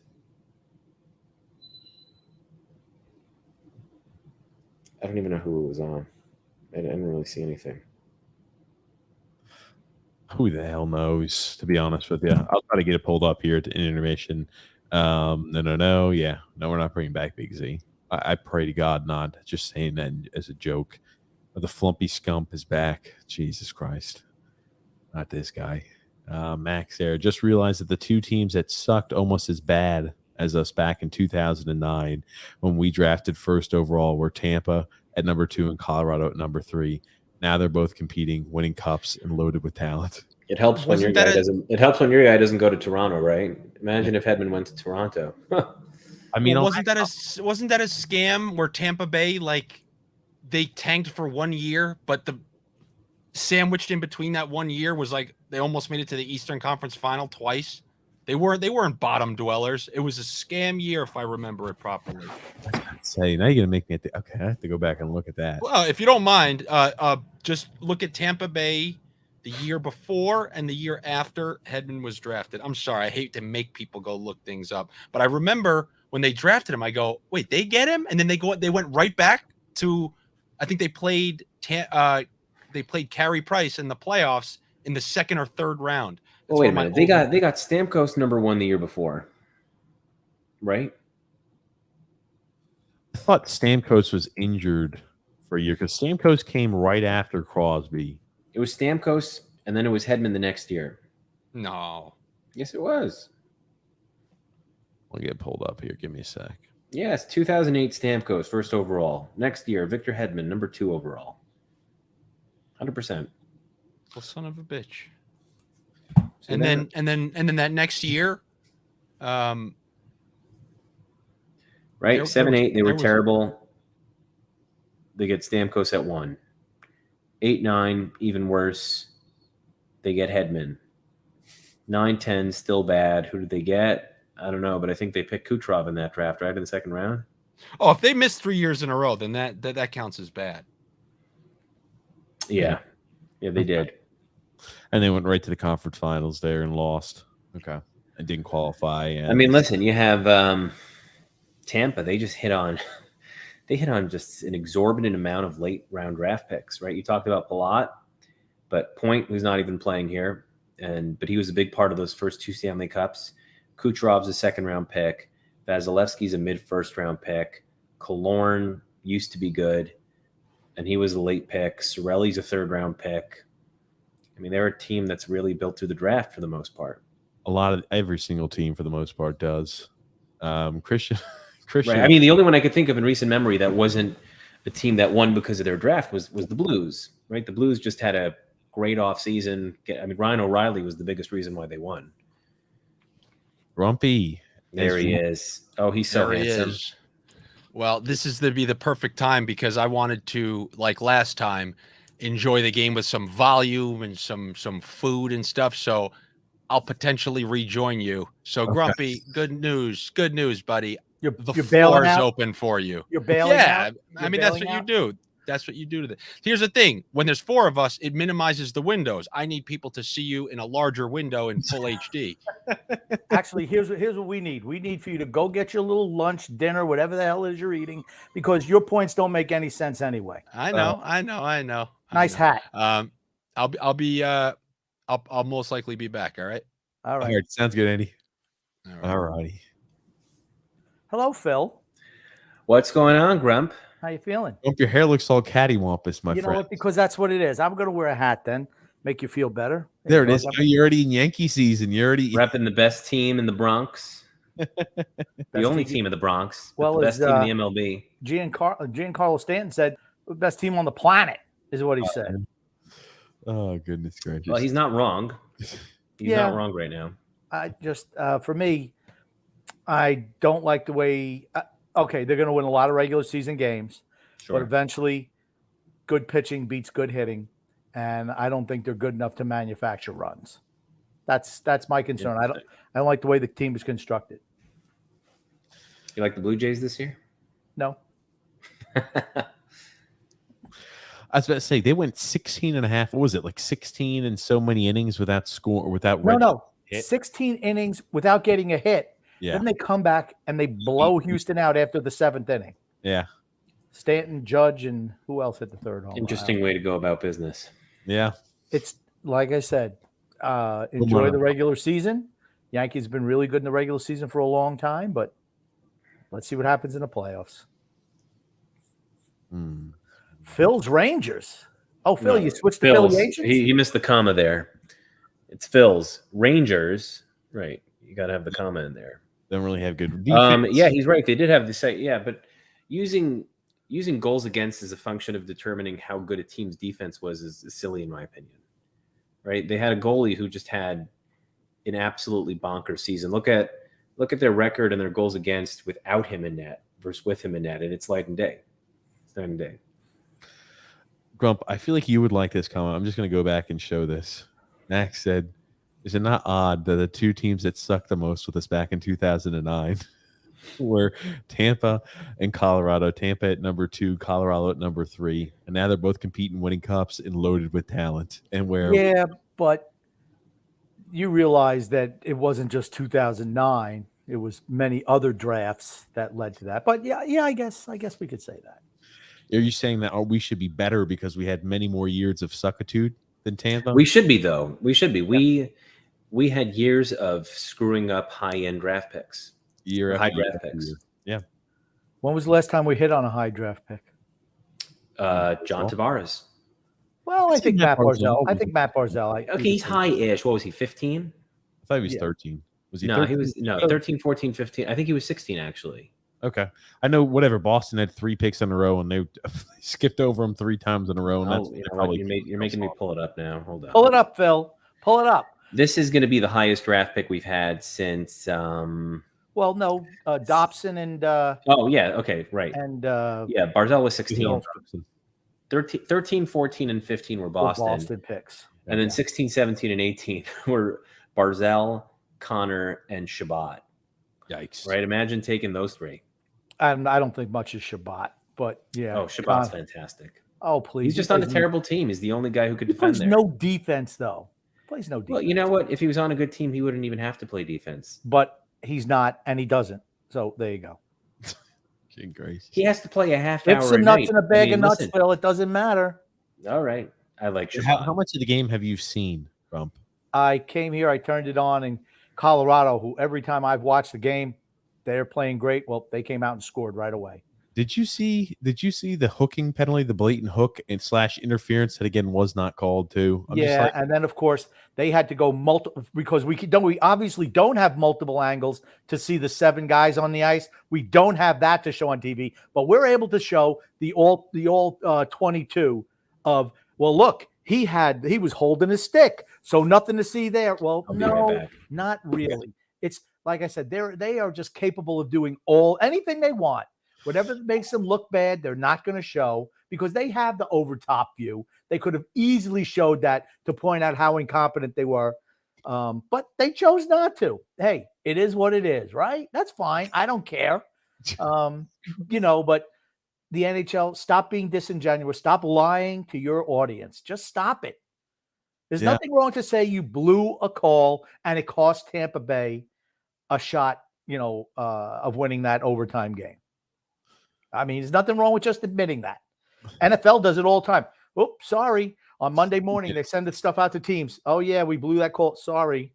Nothing happens. I was about to say, it doesn't make you feel any better, but maybe. And I did see the cross check on Helm. It was. I saw that. I'm like, they have to call that. And they did. The thing that pisses me off is that they don't call anything all game long, and that was egregious. That has to be called. But I'm like, I don't know. I was telling Andy and Phil this. I said, I don't care if the games in the playoffs and in the postseason have 8 or 9 power plays. Call what's a freaking infraction. Simple as that. I mean, and you don't have things escalate to where you have clear boarding, right? Because in the regular season, when they have opportunities like that, players will avoid that because they know they're going to get called for it. Now, Phil, I don't know if you've been listening to any of the most recent podcasts that we've been doing. Have you? Mm-hmm. I've been listening, some of them. Not all of them. 1 in every minute, Grump. Have you heard the back and forth with TJ where TJ refuses to give Colorado any credit in the series, and it's all because Tampa's bad? No. Here, okay. What a gross mischaracterization of my point in my. Put in the comments, people. You all been hearing it. Yeah. Okay. All I have to say is this: Colorado's played well and very well. Tampa has not played to their maximum potential this series. I just don't believe it. They also agreed, Grumpy, that the special teams disparity has been a huge point in this series as well. Something that you were unwilling to. Okay. I think. By the way, I think that's the biggest thing. I've never seen Tampa's power play look this bad against a bottom half of the league penalty kill. And in the playoffs, they've been a bad penalty kill too. I just can't understand it. I don't understand it. See, my point of view is you go through ups and downs all the time. Sometimes you're hot, sometimes you're not. And I feel that the speed and pace that Colorado has shown in this series has kind of put Tampa on their heels. They can't keep up and they wear out. See, that's my impression. Where TJ's just like, no, that's not it, Grumpy. That's not it at all. You're on home ice. You have a power play with 70 seconds into a game, and you can't generate a shot on net. It's just not. I don't know. There's something mechanically wrong there. I think is Point even playing today? No. Yeah, to me, that's the biggest loss for them. He is for sure. He is so key to he makes their power play hum when he's out there. He does. That's a big loss this series. It's really been a big loss for them. I'll take care of that next show. Matthew Esser's also saying, holy shit, here he is, Grump. Oh, Grumpy, I know you didn't see this, but there are some rumors circulating around. Uh-oh. Remember Josh Anderson, Grump? Yes. Don't do it. Don't do it. I was going to say, we don't have too long to spend on this, but Josh Anderson, apparently the Islanders may be interested in Josh Anderson, and they would include a first-round pick if needed, apparently. Okay, so that second part was just a person with 700 followers giving his own take on it out of his ass. Can I say who put this out there? Do I know? Do I even have to guess? It's a no one. It's a no one. No, it's someone else. But it's no. Oh, I thought you said it was a no one. It's a random with less than 1,000 followers. Oh, okay. Well, isn't that Eyes on Isles? No, Grumpy. I'm sorry. It's too easy. No, because from them we're giving away Beauvillier in a second for Brent Burns. I mean, there are I'm not going to give this a lot of oxygen, but there are 400 different reasons as to why Brent Burns wouldn't come to the Islanders. And we wouldn't want him here either. We don't want, but number one, his beard. Number two, he has a 3-team trade list. We're not one of them. Number three, we can't fit it under the cap. Number four, we don't want it. I mean, I could give you a million reasons as to why, but it begins and ends with Brent Burns' beard. My favorite article that they put out this offseason was how Boston Bruins are so cash strapped that we can get any number of defensemen from them for nothing because they have to give them up for nothing. Well, they're going to give up one defenseman and not for a lot. They'll give up I think they'll give up Mike Riley for a 3rd-round pick ultimately. I bet he does not come to us. He might not come to us because a team in the West might take him, and you'd rather just send him to a non-competing team. I don't necessarily disagree with the notion that they're going to have to listen. The Foligno deal was terrible for them, and you can't buy it out, and no one's going to want to take it for less than a 1st-round pick. There's really not a lot of opportunities to shed salary there. Their biggest issue is they have $20 million in cap between Grzelcyk, McAvoy, and Marchand that's tied up until around December, January, and you can't spend that money because you need to activate those players. So it's not like you could use LTIR to get out of the mess that they're in. Bergeron, I'm curious to see what his number is. No matter what his number is, he's going to help them. Right? If Bergeron wasn't coming back, they'd be as dead as ducks this year. Agreed. He's just such a dominant player that he could maybe, keep them relevant enough for the cavalry to arrive. But that's an interesting cap situation. They're going into the summer with $3 million and a lot of holes to fill. If Bergeron's doing them a favor and taking $5 million, then wow. He shouldn't, but he might. See, I just don't see them giving away a defenseman who makes $3 million a year, who's a top 4 defenseman for that team, away for a 3rd-round pick. They have 5 guys who could play top 4, though. Yeah, I don't think it's Lindholm. Yeah, but again, they're really just over the barrel here. There's not a lot of other places they could cut from. You could make a hockey trade, Phil. You know those. They can't take money back, right? They really can't. They can't take money back. It has to be a cost-cutting move. I don't know. What's a guy like Forbert worth? Nothing. Nothing. He's worth nothing. Now that's a guy I could see them moving. I don't see him. But teams won't want Forward. They'll move Mike Riley. Unless the new coach is more fond of him than I never understood why Cassidy didn't like him. He would bury him. He would scratch him. It was just a weird relationship there. I didn't get it. He's a really good player in my opinion. Yeah. Oh, see, I don't think he's that great. I like Riley better. I'm just saying, I could see them. There's a lot, Arizona needs defensemen. I could see them, and they need to get to the salary cap floor. I just think it's easy to move guys like that out west. I just do. Right. I mean, they have to move Foligno. I'm just curious as to what it's going to cost them to move him. Yeah. First round pick, 2 second round picks. I don't know. That was a disaster of a contract for them. I don't think they'll trade a first round pick. Do you think Jared Bednar looks like Herman Munster? I do. I don't know who Herman Munster is. Oh, but I told Andy Francis that Jared Bednar looks like what he will look like in about 20 years from now. Like Herman Munster. Okay, I can see it. Oh, man. They put up the Herman Munster picture. Man, Cooper already in the referee's ear. Puck hasn't even dropped. He's more of a whiner than I thought he was, to be honest. No, he's always been a whiner. He's always been a whiner? Yeah. He didn't whine when he played the Islanders because he didn't need to. But yeah, he's a whiner. He is a whiner of the first degree. Yeah. Well, he's been there a long time too. Here's the thing too. If you don't whine and bitch and moan, I think you're not going to get the calls. You're your best advocate. Yeah, probably. Listen, let him whine. If it works, if they get a call because of it, too many men. There you go. Yeah, okay. Yeah, I could see that. Put up the Herman Munster picture, not the actor Fred Gwynn. What? Oh, no. He's Herman Munster is he's in the Adams family. Phil said no. First of all, Herman Munster was not in the Adams family. He was in the Munsters. Right, the Munsters is not the Adams family. Oh, even Phil knows that. He doesn't even know who Herman Munster is. I mean, the Munsters is from like 40 years before I was born, Grumpy. Okay, not 40 years before you were born, Phil. Probably not 40 years before you were born. 50, many years. Many a year before I was born. 40 years before you were born. Come on. There it is, right there. And that does look like Andy Francis. It does look like Andy Francis now that you mention it. It does. We have already started the third period. Yeah. We are 30 seconds in. 2-1 Colorado. And they have iced the puck. Do you have a rooting interest in any way, shape, or form? Yeah, Tampa. All the money's on Tampa.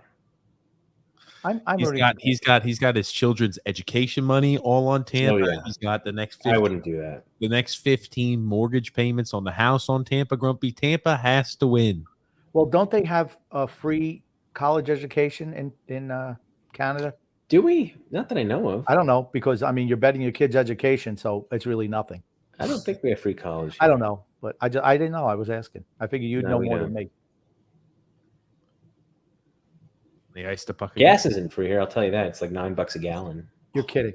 No, I'm not. Like if you want to send some up, please. Oh, well, the guy we got in charge won't even let us have it here. I mean, shit. Actually, they probably would ship it there first. Please. We'll take it. Well, you're working from home now, aren't you? Yeah, I don't go anywhere. All right. Family's doing well? Thank God, yeah. Good. Yeah, I mean, we're a fairly boring country. Well, you know what? It was too easy a shot, Phil. I'm going to let it slide. I know. Oh, that looked like a knee on knee. That looked like a trip, yeah. No call there. See, call. That's the type of thing that drives you. That's so obvious that's a trip. Yeah, 100%. I mean, and it takes away a scoring op. I mean, he's driving towards the net. Yeah, that's just I'm sorry, you got to make that 2-on-1. 2-on-1, you have to score here. Oh, and he misses the net. He misses the net. You got to put it on net. And then 4 guys bottle up Perry. How do you miss the net there? Good Lord. I mean, he's so close. He maybe thought he was Josh Bailey. He probably did think he was Josh Bailey. That's probably what happened there. Now, Phil, since the last time we talked, we've gotten a new head coach. We did. We got Lane Lambert. And Barry Trotz is not going to be coaching this year because he overplayed his hand. He thought he was more important than he really is. So Is that what happened? that's right. He wanted to be coach and GM. Would you ever? Well, hire you him know as a what? GM? Maybe it's. I heard TJ's take on it. It's entirely possible. You know, leaving 35 million on the table is no small thing. Well, I think he's probably good with his money. Could be. I'm surprised he didn't take. As long as he didn't invest it in Bitcoin, he's probably okay. Yeah, or literally anything else, to be honest. Because that's true. Now is not the time to be investing in. Well, unless you have some nice rental properties. Yeah, those will do well. There you go. I stated he's the kind of guy that would have rental property. By the way, he knows what he's doing. Yeah, right. He's someone's landlord. But no, I don't know. It's interesting. The only thing that's clear is that he couldn't stay with us. Yeah, to me, on the basis of that, he had to be gone. It wasn't his vision anymore. It became an oil and water situation, and teams like Lane apparently. The Islanders wanted to keep Lane. They've got continuity there. Oh, probably doesn't. Oh, that's a great block. I don't think that got through. Did that? I don't know if it hit the post. I don't even know if that got through. I mean, whatever it was. I mean, I'll tell you what. Colorado has gotten every bounce this series. Yeah, right. Every funky and every funky bounce, every funny bounce goes their way. Even tonight, the second goal, it's like a little deflection over here. Bam. And again, another turnover in the neutral zone. That's a terrible turnover. That is just an atrocious turnover. Was that McDonough? Who's been bad? Who's been bad? I mean, why couldn't we play that McDonough? Well, we have to get the Norris candidate McDonough, not this. Yeah, awful. He's finished. He's finished. I mean, I wouldn't say he's finished, but as a top level defenseman, sure. But the guy, I mean, he was better than Hedman last year in the playoffs. Yeah, I think Hedman was banged up last year. He was banged up. I think they gave the laundry list of injuries after it. Oh my goodness, did he shake? Here's the one. It's like, he's got to do better than Kucherov. Kucherov misses that chance. No, you see that puck never got to the net. Oh, what a save! That is a huge save. Mm-hmm. Point blank. Kadri airmailed it. I don't think that hit Vasilevsky. Man, he grows a serious beard, Kadri. Yeah, like in 2 days. He's one of those guys. He shaves, and by the afternoon, he's got to shave. I mean, he could never play for us. So there's a reason why Kadri will never come either. Well, Kadri, listen, if I would be afraid. Well, Kadri played for Lou. What are you talking about? They gave him a deal. They gave him a very good deal. Pouring in. I don't know if you guys had the volume up.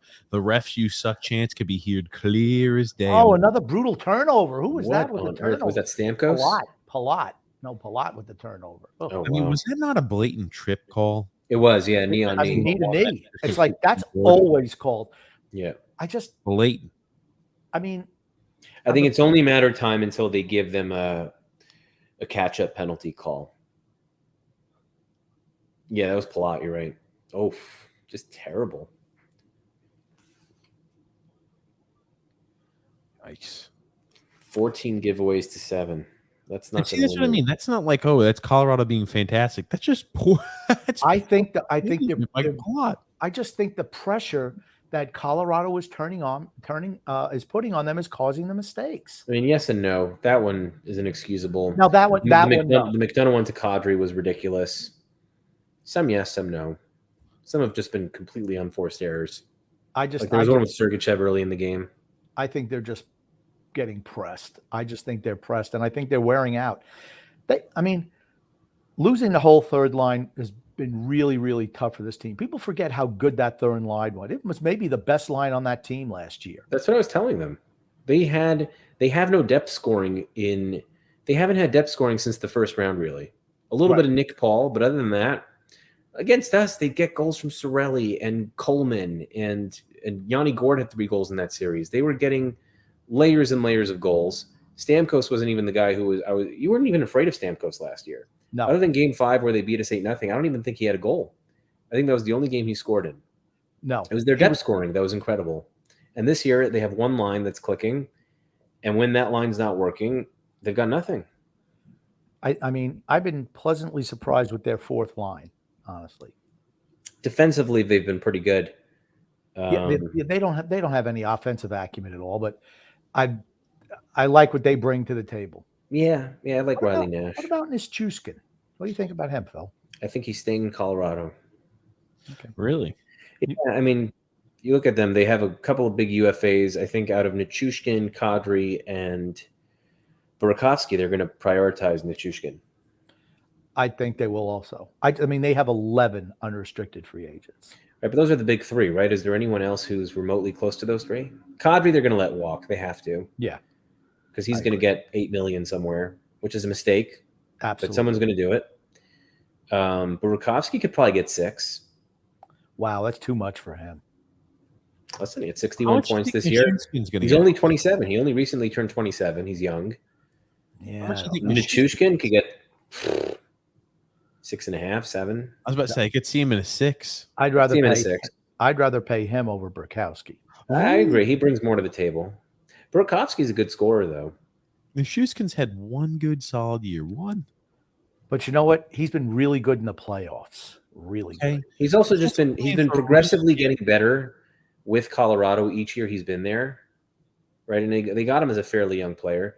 And you just know what you're getting with him. Right. A lot of the reasons why UFAs don't work out, aside from the fact that, typically they're like 29, 30 years old and, they start to age, is just you plug them into a different system and sometimes it just doesn't work. Right. The mechanics of it just fails. With Nichushkin, you know what you have, right? It's a fairly low-risk proposition if they want to give him a 6 or 7 year deal at $6 million, in my opinion. Right? You're better off with your own guys, right? We signed Brock Nelson 6 years. Could not have worked out better so far, right? Put Brock Nelson in Philadelphia instead of Kevin Hayes that summer. Can we do that? I mean, I think no, but I'm saying honestly, there's no guarantee that Nelson would be given the Flyers now. No, through 3 years, what he's given us. Yes. It's just he worked with what Barry wanted him to do. Yes. Agreed. He's a player who I think has benefited the most from playing for Barry. You're gonna. I mean, Adam Pelech too, but yeah, offensive player for sure. Yeah. If you had a chance, Phil, to get one of the high-end free agents, who are you looking for, Phil? Have you talked about this with TJ already? We briefly touched on it. We briefly touched on it in first intermission, Grump. Okay. Not too in depth, but we briefly touched on it. It's just hard to say. I mean, Goodrow's going to get $11 million. I don't know if you want to pay him $11 million. I don't think you do. I don't think you want to pay Forsberg $9.5 million either. Yeah, they're just, dude. Oh, this is just disgusting. What a save. What a save, yeah. I mean, Tampa's really pressing up. Colorado's just too damn good when they pick up the pace. They're just too good. Yeah. I mean, Killorn coming through the neutral zone. He's been terrible all series. I wonder if Tampa's just beaten down too. Could be. They are. I mean, it's a war of attrition. Oh boy, here we go. It's like they're just trying. Oh my gosh, that should have been a penalty. That looked like a trip, right? And here's the thing: it was a slash for certain, for sure. I mean, and you don't call the puck over, and you don't call anything. I'm telling you, these fucking officials are awful. I don't know how that wasn't called. Yeah. Abysmal. I mean, he had the puck, and he slashed him. He just slashed him on the hand and the hook. took the puck away. Yeah, that's pretty terrible. I mean, it was on Hagel, right? I mean, honestly. Bored Hagel, again. Just keep. I hate Hagel. By the way, he'd be the type of guy that if he played for the Islanders, I'd shit on him his whole life of his contract. I hate Hagel. Talk about overpayment for just a hack. He skates well. Yeah, he just can't handle the puck or shoot or play defense. Other than that, he's ready to go. Matter of fact, I think I saw him at Disney on Ice. Who was he playing with in Chicago that he had such impressive point totals? It doesn't matter. I'm just asking why. I'm trying to figure out why he had like 25 goals when they got him at the deadline. That's all I'm asking. Was it just like he was on a power play with Patrick Kane and he was getting fed meatballs? I don't know. I just look at even bad teams have to have somebody who scores goals. Like Mariusz Tchaikovsky when he played for us. He was great. He couldn't play anywhere else. I mean, they had a lot of guys scoring goals though. Yeah, they played no defense, and that's what we picked them up. That's what they picked them up for. Yeah. Oh. You know, a guy I would think is overrated. You're going to say Sergachev, right? Absolutely. I think so too. He's not progressed. I mean, He's good. He's good, but he's not worth the he's not the press clippings that they give him. That's all I'll say. I hear what you're saying. I think we talked about that when we did the stream in Game 6 against Toronto. Did we? About how he just he gives the puck away way too much. Yeah. Mm-hmm. Well, that was my key to the series last year. I said, you got to put pressure on Sergachev. And we never did it. A couple times we did. They turned it over. We scored, but that was it. Yep. Right now, this is exactly – I mean, when I came in, I think shots were 19 to 17. I don't think they've had a shot this period. Tampa. They have not had a shot. I don't now think it's so. 28-19 shots on goal. I don't think so. Wow. They can't even get the puck. And that's what I mean. I can't believe the blatant penalty calls that are okay. Here's the thing: with all the shit they've been letting go again, that boarding should never have been called. I mean, it didn't result in anything. I'm like, I'm sorry, that's blatant. That has to be called. Hooks, slashes, and grabs and interference are also blatant too. But they're not called. Okay, that had to be called. Here's the thing: when I go, whoa, when I actually out loud say, whoa. That penalty's got to be called. You remember in Game 4 where they were boarding left and right? Both teams were boarding each other like within a short minute and a half span. They didn't call a single freaking one of them because it was late in the third period of the tie game. It's like you cannot take that approach for half of the game and not others. It's just, I don't know. It's a thing that always pisses me off about playoff hockey. Nova W says, what do you guys think about Jesse Puljujarvi? Send a package involving Varlamov. Again, Varlamov has that limited no trade. I think that forget about that. I just think I don't know. I don't think he's that good. I mean, he gets his numbers jumped up after playing with McDavid and Draisaitl. Well, yeah, he's never scored more than 14 goals in a season. He's a lot more of. I mean, he's young. He's got pedigree, I guess. I don't think they need a 12-goal scorer. Well, if you're not scoring goals with McDavid, I mean, who are you going to score goals with? Yeah, we got plenty of those guys on the team. Boarding can kill, TJ. You said you didn't see. No, I saw the boarding call. I saw the board. I saw it was a right call too. But Jesus, they let everything else go. I don't understand. That's where the one they called on. I just wish they would be more consistent with all the calls. That's all. Personally, I would trade for Puljujarvi. South Carolina Stingrays. Bednar was the coach of the South Carolina Stingrays. Dude, they're showing Joe Sakic's ugly ass hairdo again. Jesus Christ. We were talking about Grumpy about how excited you are for William Dufour. Can he skate? He can't skate well. If he can, then I'm not interested because that means he will not be able to perform. Sorry. Got to be able to skate. Like I said, you look at certainly look at Colorado, look at Toronto. I mean, Wallstrom can't really skate either. Yeah, well, you can't have a whole team who can't skate. That's true. You can't. I mean, but you look at the speed on some of these teams, and it's like, I don't see with this cast of characters that we have that I just don't see how we compete. We maybe squeak into the final playoff spot. Maybe. The East could look a lot different next year. It's going to be interesting. I think certain teams are automatically in the playoffs. Right. You've got Tampa. You've got Toronto, Florida, Carolina, Rangers. Although Carolina is interesting. Rangers are probably in. Detroit's going to be one of those teams to watch. Detroit's not going to be one of those teams. Watch out for Detroit. Detroit will be better, probably. They can't be worse, but they're not going to go anywhere. They're not making the playoffs. Come on. Every single puck, even ones that it just bounces right back onto their stick. And that's what I'm saying. Here's the thing: when you're not registered a shot, by the way, Tampa in the last 14 minutes of play. Incredible. I think the Sabres will be better than the Red Wings. I think they will as well, especially if they get a goalie. And I mean, you can get a goalie every year. How about trading Varlamov to Buffalo?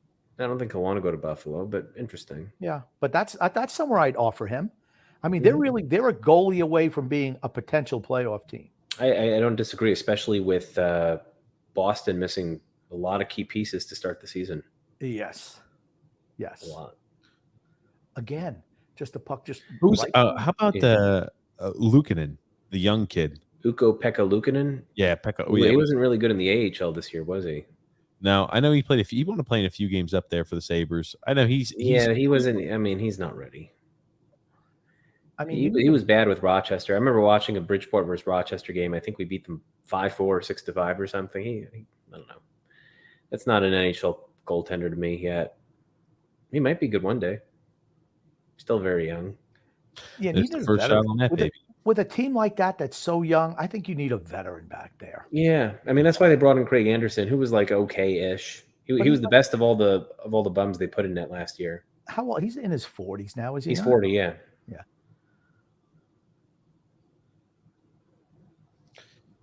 Man, I mean, it's just like, I mean, they're putting no pressure. No pressure. Tampa's not giving any signs of hope. I mean, they got to shorten it to 2 lines here. To me, Colorado is Tampaing Tampa. Yeah, they are. Tampa did last year. Yep. They got a game. They got a goal lead, and they don't have to parking score. The bus. But that's right, and they're really, really good at it. Yeah, they are taking a page out of their playbook. Absolutely. I think Washington's interesting next year. It's hard to predict what they're going to be. They're missing 2 key players for a good chunk of the year. Well, Backstrom's not playing at all next year, I don't think. Oh, because of the injury. He just got major surgery that no one's ever really recovered from. Was it hip? Back it was surgery? a hip. I forget what they called it, but they said the only person who's ever played games after this was Joe Vanaski, and he gave it 31 games and then he retired. It's a major hip surgery with an undefined timetable. So he's probably never going to play again. No, but that gives them $9 million of cap space. But I mean, it's not like you're going to find a Backstrom on the street. It would be funny if they went and got Kadri. Ugh, I don't know. And then Tom Wilson's out until February. I didn't even think Washington was particularly good this year. Their luck in overtime games and 1-goal games, it was just ridiculous. I mean, they were like, the margins they would win by were so slim. I mean, what do they have, like 15 overtime losses or something like that? They were still 16 points better than us. Yeah, I know. We were pretty bad. Do you think the players just tuned Barry out? Some of them might have. I don't think all of them did, but some of them might have. I'll tell you what. I said, we haven't talked in a while. I saw Barzal at the end of the year, and I was listening to his just comments, kind of talking about players, not individuals, but saying it seemed like he was frustrated with the compete level with some of the guys on the team. Interesting. And for me, one of my favorites, Average Anders, he kind of picked it up 2 weeks before the trade deadline. And as soon as the week after that deadline was passed, he went back into a coma. Yep. I mean, I don't know if I want that guy as my captain. I'd strip him of the captaincy right away. Give the team to Barzal. That's what I'd do. I try to neuter him. That's what I would try to do, and make him leave. Make him not want to be there anymore. Dump him. Oh, man. Yeah, that's true, though. I mean, Lee struggled, right? That's why I just love that. It took him, however many months. It took him after surgery. It took him, 4 or 5 months of play. 7 years. Took him 7 years. In order for his knee to start feeling confidence in it again. And then he went back into dormancy towards the last 15 or 17 games. I'm just like, yeah, okay. Oof. Tampa's just not getting anything through here. They're just all over them. When did you pull the goalie? 3 minutes. Listen, it's either going to be a 6-on-5 goal or they're just not going to score. They're not scoring a 5-on-5 tonight. I agree. They're not scoring 5-on-5. They can't even get the puck out of their own zone. They can't. No. And here's the thing. Again, Kucherov is not playing 100%, not even close. I think they're right. I mean, he's not even close. After that knee buckled, that's right. That's right. He's on 40% max. The guy can't move. And that's another reason why your power play is not working either. That's right. Yeah, that's true. I didn't even think about that. Yeah, I mean, like I said, I'm not saying they've been great, but I think it's a combination of that Toronto series was tough for them, really tough. They had a breather against Florida, but the Rangers series was tough too. I mean, the Rangers series was tough because I think they were just getting so frustrated with Shesterkin. They carried the play in. Even, by the way, even that first game that was 6-2 Rangers, that score was like not really indicative of game flow. Tampa controlled that game for the first 30 minutes, and Vasilevsky was giving up howlers. Well, the other thing you had mentioned about the series helped that Colorado pretty much had a cakewalk through Edmonton and a cakewalk through Nashville. Yeah, was that. Yeah, I mean, those two series, when you play 4 games, it doesn't take much out of you. They're pretty easy and simplistic. I mean, like, you're going to be fresher. Yeah. Yeah, you are. I mean, Braden Point in a game like this where you can't generate at 5-on-5, how important is he, right? Yes. I mean, Hedman is leading all the rushes. I mean, I love Hedman, but he's not a guy I want leading the rush. Nah, Ross Colton has done nothing. Nick Paul has done nothing. Well, I won't say that. Paul made a nice defensive play at the end of the second period. But I know what you're saying offensively. Yeah. And that's where they miss. That's where they miss. That third line, yeah. I mean, Coleman and Gord. Yes, Gord in particular. Gord is great. He's a great player. So clutch. I know he had a full no move, and maybe that's why, but I was surprised that they weren't able to figure out a place to trade him to prior to the expansion draft. I mean, losing a player like Gord for nothing is just wild. Yeah.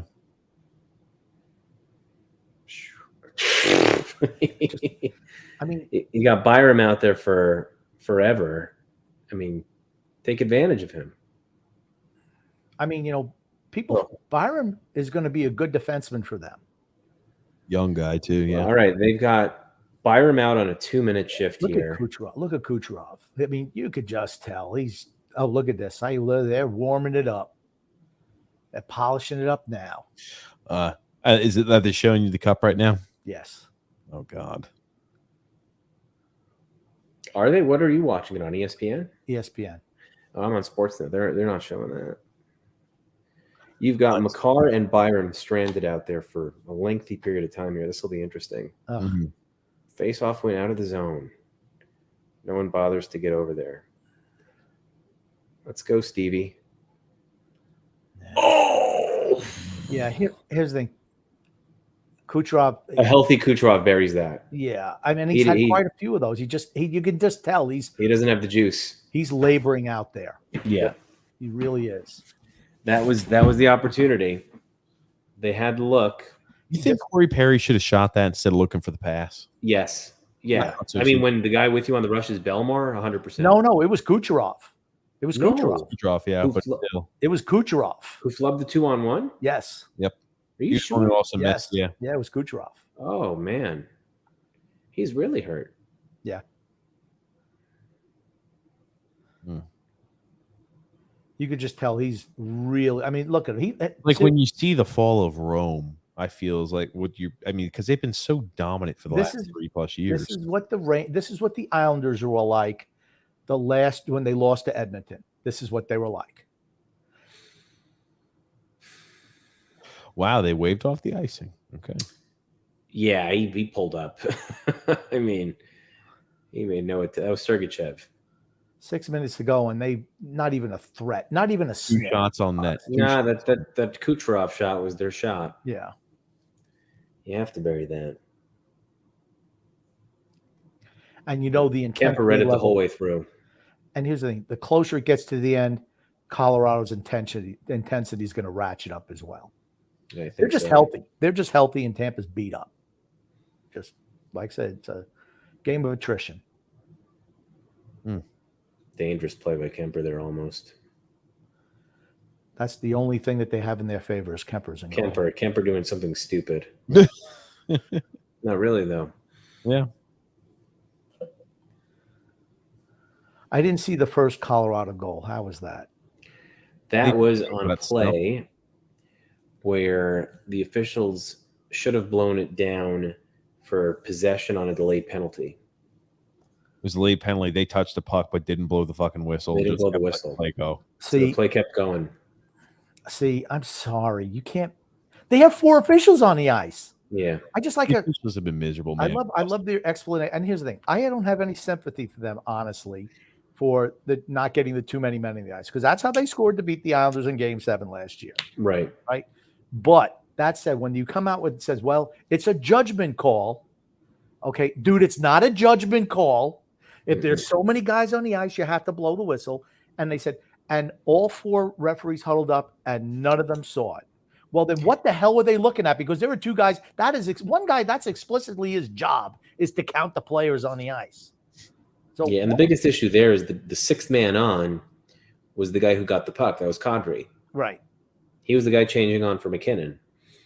How you let that go before McKinnon gets off the ice is ridiculous. And I mean, you see situations where a guy's about to hop on, a guy's about to hop off, and then the guy who is like an inch from the bench, he plays the puck. If you play the puck, that's when that rule doesn't apply. The 5 feet doesn't apply if the guy getting on then plays the puck. Right. He can't. But you'll see that all the time. He wasn't 5 foot. He was like 15. He was at like center ice. Yeah. It was 6 seconds before was bad. that player came on and the other guy got to the bench. I'm sorry. You can't miss that call. Not in overtime, you can't. And that's why it gets magnified, because it's overtime and leads directly to the goal. They have the cup there. They're shining it. They're greasing it. Oiling that bitch up. The camera's looking at it. Oh, yes. That guy's still doing the same job. Who the hell is that? He's been doing that for his life, I guess. I don't know. Here. I mean, because they keep that thing at the Hall of Fame, right? Yeah. So he must. They go around and they take it out on like little trips. And he goes with the cup in the off season. I mean, that's his job. That's a pretty good gig. Think about it. Everyone knows him now. If what you do you think he gets paid for that? I don't know. Too much. Too much. much. Really? You really think he gets paid a lot? I don't know. I'm about to pull that up. I'll pull it up here. Yeah, find that guy's salary, because I want to start doing that. The guy looks old enough where I should be doing that soon.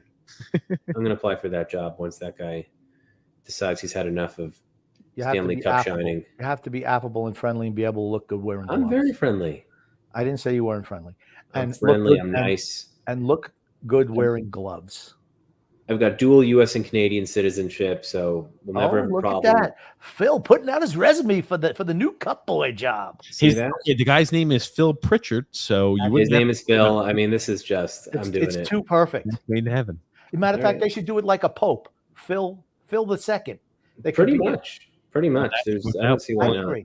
I agree. Without pulling anything up, this is what it has: Phil Pritchard, Stanley Cup, Keeper of the Cup, salary number 3. So this is obviously something that is a common question. Let's see here. His net worth is $5 million. He makes 8,000.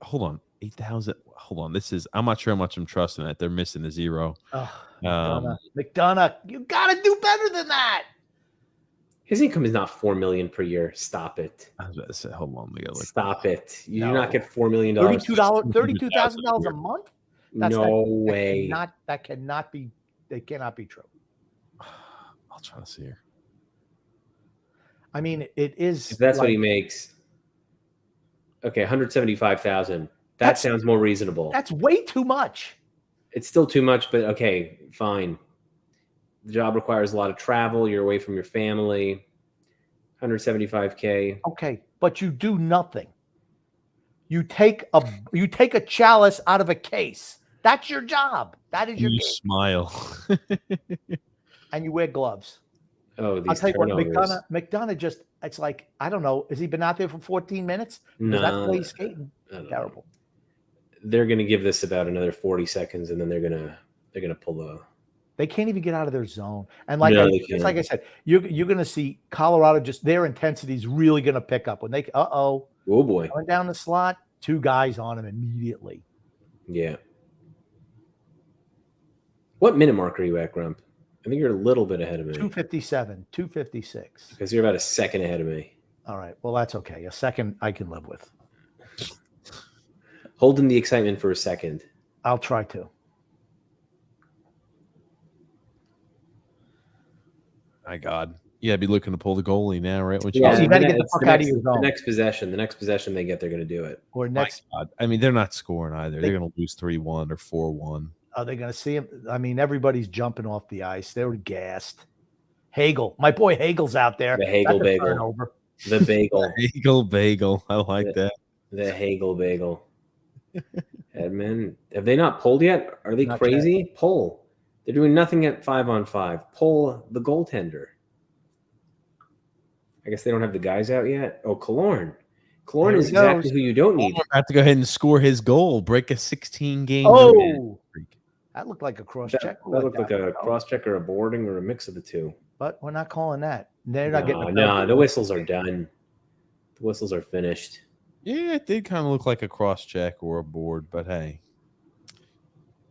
I'll tell you, fucking officials, man. Did Kucherov wait with the whole net empty? Yes, he did. Right? He hesitated. He doesn't trust himself right now. He had the whole net empty there. They don't ice it. He had to one-time that. He had to one-time that. I don't know how many shots they've had on a goal in the third period, but it's not been enough. 2. They've had 2. Okay. Yeah, they've had 2 shots on that. Not good enough. That's going to be icing. Just barely. Yeah. Now they got to rip some guys off the bench here, I think. Oh, Stammer. He got it right to him. They're saying there's too many men on the ice again for Colorado. Is that what they're saying? Yeah. Wonder if that's going to be called or not. Yeah, my God, Kucherov. Takes a second to load up.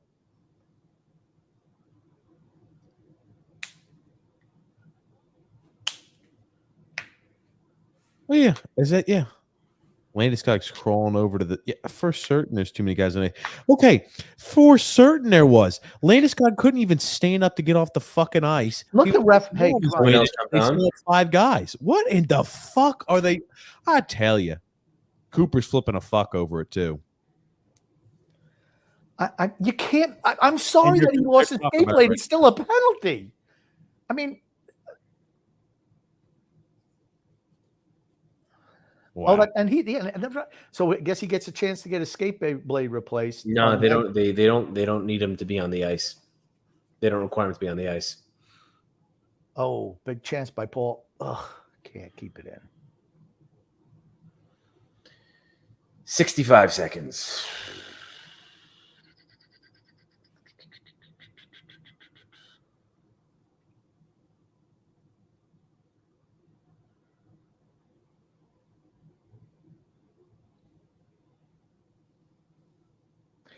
I'd board the shit out of somebody. I'd cross-check the hell out of them. I would too. Call anything here. I would too. There's no reason not to. The officials haven't called shit all game. We're typical. He broke his stick. Get to the bench and get a new stick. Get to the bench. What are you doing? Yeah, what's he doing? I mean, you're standing there at the blue line without a stick is not going to help you. Wow. Wow. He called that off. I cannot believe he called that off. I cannot believe he called that off either. That is astonishing. Wow. Yeah, okay. I just saw it too. What in the fuck the official just here's did? the thing. They just the aggressive it's over. That's it. Makar. And Rome has fallen. MVP.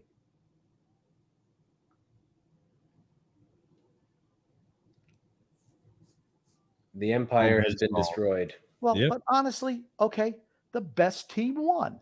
I don't have a problem with it. The best team won. Colorado was a better team. I mean, Tampa Bay gave it everything they had, honestly. I mean, heart of a champion. They lost to a better team. Curse lives on. The what curse? The Corey Perry curse. The Corey Perry curse. Yeah, sure. Any team he plays for goes to the Stanley Cup Finals, but then proceeds to lose. Maybe he'll sign with Colorado next month. Kucherov looks way too upset for a guy who's won 2 Stanley Cups. I'm sorry. I mean, blood, sweat, and tears, this team. I mean, I respect Tampa Bay. I really do. Really do. I mean, honestly, they were outplayed by Toronto in that first series. They were. I mean, and people say Toronto blow it up. If I'm not blowing that team up. They're right on the cusp. They're a team that's right with 1 or 2 little moves. They could be a team in the finals next year. Listen, they're a pretty nonsense high stick call out on Palat in the third period of Game 6 away from having been in the Stanley Cup. That's right. They would have mowed down Florida. They would have destroyed the Rangers. Yep. And I think they would have given Colorado a run for the money. Probably a better run than this, especially considering how beat up Tampa was. I mean, this is they were a wounded soldier. Yes. Yeah. And they're an older team now. They're an older team. I don't even think it's about that. I mean, they came back with 2 Purple Hearts. That's what it is. They got 2 Purple Hearts. They've got soldiers who've fallen in battle, and they just couldn't. Oh, Cooper is crying. My goodness. Is he crying? Wait, Jesus Christ. John Cooper's crying, huh? Like, yeah. He must know that's kind of it. It might be. It might not be, though. I mean, listen, we'll see what they do from a cap mechanic standpoint this summer. Well, that's the thing. They got when they eventually fall off, they're going to fall off very, very hard. Yes. Just because they haven't invested in the future. But that's the right move, right? When you're that close, there's no reason not to go for it. You have to go for it. When you're winning Stanley, not when you're making the Eastern Conference Finals, that's not when you go in every year. When you never win anything, that's not when you go all in. No. But supposedly, it was Stanley Cup or bust, and we were all in this year, and we didn't make the playoffs. Well, we didn't really make any all-in moves, though. That's what we were told. What? Zdeno Chara, Zach Parise, we were told we're going for it. Stanley Cup or bust. Can you imagine if we traded like a first-round pick to have acquired Chara or something like that? How crazy that would have been. Okay. Like, thank goodness it was only cash. Yeah. I mean, hey, it is what it is. Like I said, from an Islander standpoint, I look at the teams that are really good in the league. We don't match up with them. I'd agree. We just don't. I said it. I said it before. I'll say it again. The team needs to be blown up. We really do. We need to be blown up. The 2020-2021 Islanders would have beaten Pittsburgh this year. They would have beaten the Rangers. They would have beaten Boston. I'd wager to say they probably would have beaten Florida too. Florida just looked awful. They would have beaten Washington. The only teams in the East I could say I don't think they would have beaten is Carolina just because of their speed. They play a tough speed game. Although with the way their goalies went out, who knows? And we wouldn't have beaten Tampa or Toronto. I think that version of that team could have made it to the ECF again this year. Phil, you cannot take a team from years ago and put them in. I'm just saying but my point is it's mostly the same pieces. I watched Back to the Future over the weekend. I didn't see the Islanders in there at all. I didn't see them doing 1.21 gigawatts. I didn't see any of that stuff. I didn't see them in the DeLorean. They did not jettison back to this future time where they could compete. I'm sorry. I wouldn't even say they were good. Okay, you look at the postseason success we had. We beat a miserable Pittsburgh, or a Pittsburgh who played very well but had miserable goaltending, and a guy who's on a career-ending injury in that against Boston. I'm not sure. I'm not. How many goals did we give up in those series? I'm not sure we beat the Rangers of this year. Oh, for sure we would have. Shesterkin was a difference maker. He was that good this year. He was a difference maker, but I think with the Rangers' inability to generate anything at even strength, and the Islanders having a very good penalty kill, I think that matchup, and it proved in the regular season, the first time we played the Rangers, we didn't have a team. It was, we had 6 AHL defensemen out there, 5 AHL defensemen. But we beat them the next 2 times. And then the 4th time we played them, we had no one. I mean, again, Pajot sick, Bouvillier out, Mayfield, Clutterbuck. They were decimated in those games. I think the Islanders match up well against that Rangers team. I think Isles don't take a lot of penalties. For me, I think you saw the Rangers grow up in the playoffs. Yeah. I think they're a defensive player away. I think they're like 3 defensive players away. Shesterkin is not going to be that good next year. Yeah. He's not. One wouldn't think. If he is, then it's just ridiculous. Yeah. He'll take a little bit of a step back. You're right. If he does again, it's like, okay, that's like Hasek territory, right? Right. Seasons like that one after another. It just doesn't happen. I'll tell you what, I don't know who this girl is who's doing the announcing. They couldn't find somebody prettier than her. I'm sorry. I mean, look at her hair. It looks like she's balding. I mean, at least she should have a full head of hair. I could go out there. My hair looks better than hers. Sorry. I don't know who she is. It looks like they put a drape out of the window on for a dress. It's terrible. Not good looking at all. Oh, good. Don't know who she is. Man. So I'm sorry. I forgot the point I was trying to make. I was stunned by what they put on television for the NHL these days. The point you were trying to make is that we've got 12 days here to become the Colorado Avalanche. Yes. So that's the point we're making. We've got 12 days for Lou to figure it out. And I just. So hold on, TJ. You're still of the opinion in 12 days from now, the Islanders will not be drafting on Thursday. Thursday, July 7th, my birthday. The Islanders will not be drafting on my birthday. Hold on. They're having draft round 1 on Thursday? Yeah, this is like the first time they've ever done it on a Thursday. But yeah, it's on a Thursday. They always do it on a Friday and then Saturday's the next day. Have they changed up? How many days? Thursday, Friday now, yeah. Thursday, Friday. What the fuck? Well, Grump, I won't be able to go live during day 2, Grump. We were going to cover the whole draft, but boy, that's okay. Doesn't matter if we don't go live on day 2.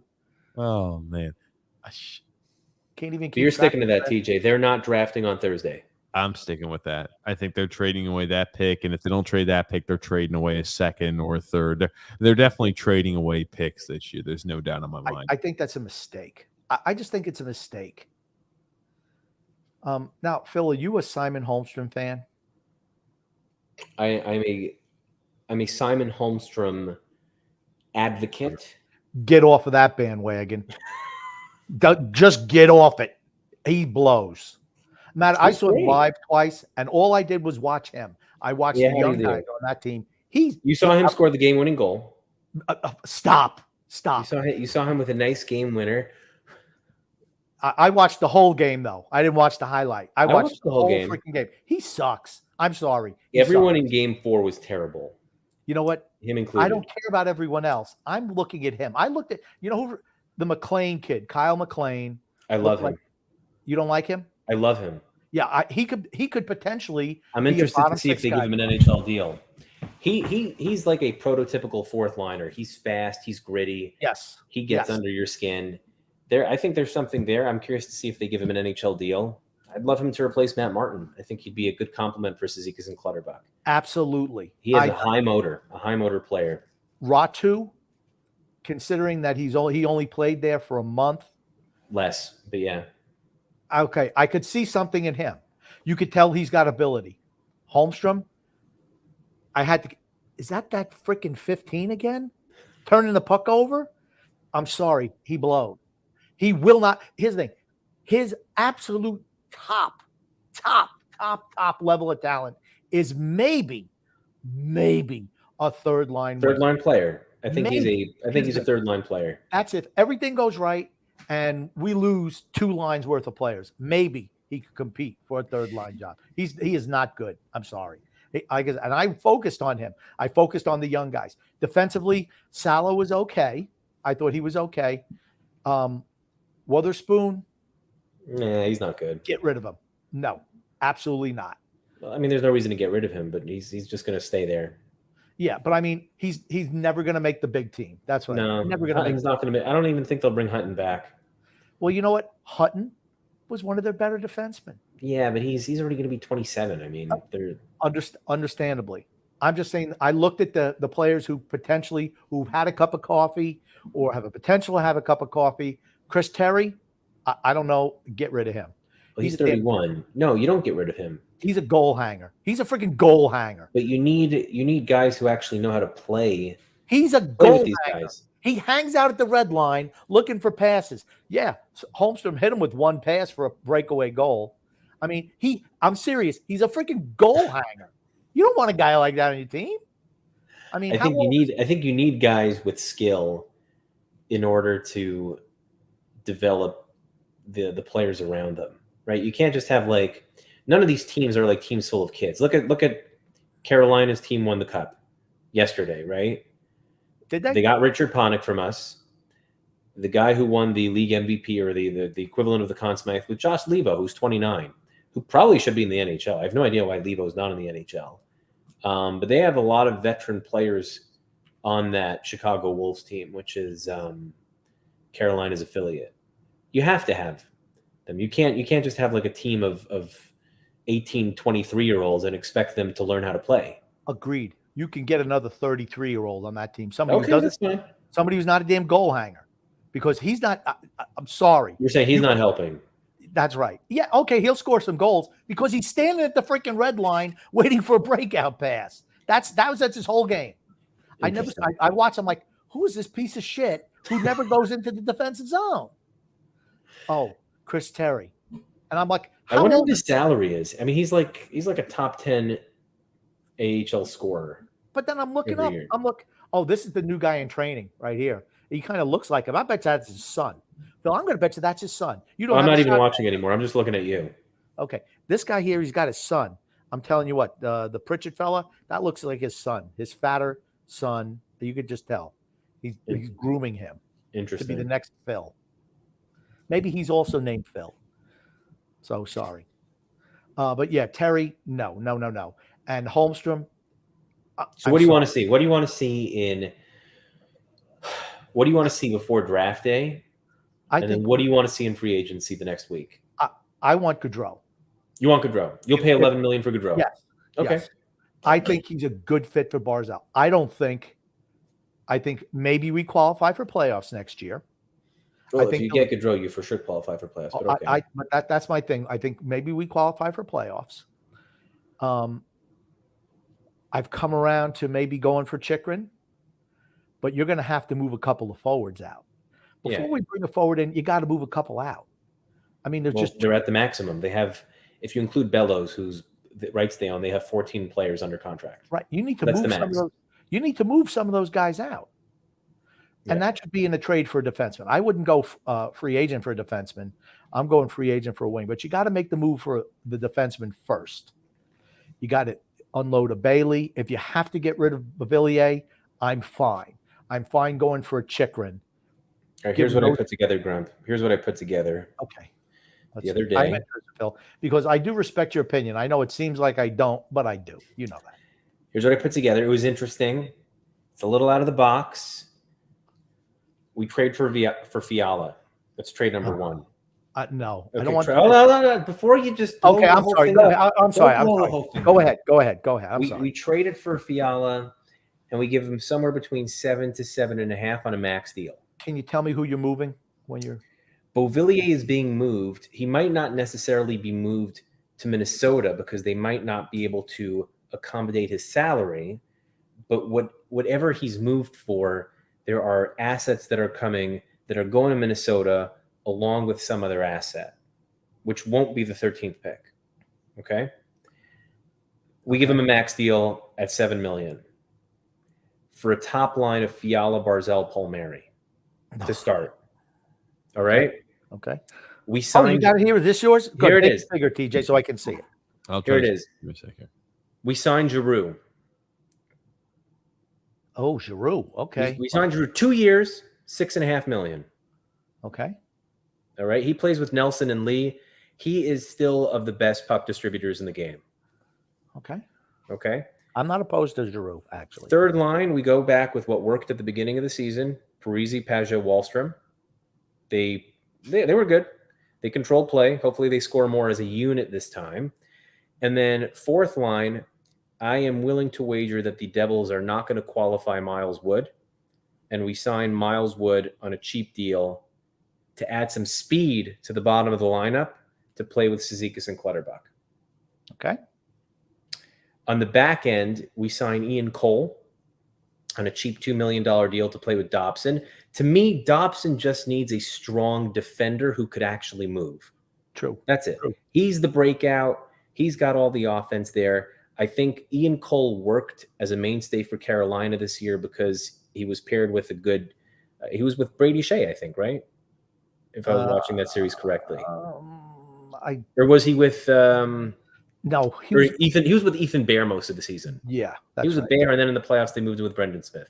Ian Cole, and then we trade for Mike Riley to pair with Mayfield. Salo is the 7. Salo maybe competes for a spot as injuries come up. Varlamov was moved. Bailey was moved. And then we get Scott Wedgwood or a comparable goalie to back up Ilya Sorokin. So you've moved Varlamov somewhere? I've moved Varlamov for assets. I have moved Bailey in a probably neutral or negative asset trade, but it won't be a huge negative asset, maybe a third-round pick going out. I have moved Beauvillier in order to accumulate assets to get Fiala. And then I made a couple of signings and got Mike Riley. Something like this to me looks like it works. Are you done? I'm done. Go ahead. Pick it apart. No, I'm not going to pick it apart. I'm not a fan of Fiala. I'm not a fan of a guy who puts up a ridiculous amount of points in a short amount of time in a contract year. To me, he's got a nickname on this podcast. It's the Pissant, because he was absolutely invisible in the playoffs. Fair. And he's going to cost assets that you probably don't have. I think it's hard to make a lot of hockey trades because I just don't think we have anything of value besides Beauvillier. No one wants Bailey. Now, Giroux is interesting for me. 2-year deal. Yeah. Do you think no more than 3? Do you think they're capable of giving him a short-term deal? Because I don't think they are. I think he'll go somewhere else is the problem. That's what I think too. That's my concern. I just don't know. I look at it and I think about like Lou moves that he's made. And then I think back to like Patrick Marleau with the Leafs, where if that would have been a 2-year deal, that would have been a very good deal for them. Yeah, and like, how did you get Patrick Marleau to go from a career in San Jose to all of a sudden moving all the way to Toronto with his family?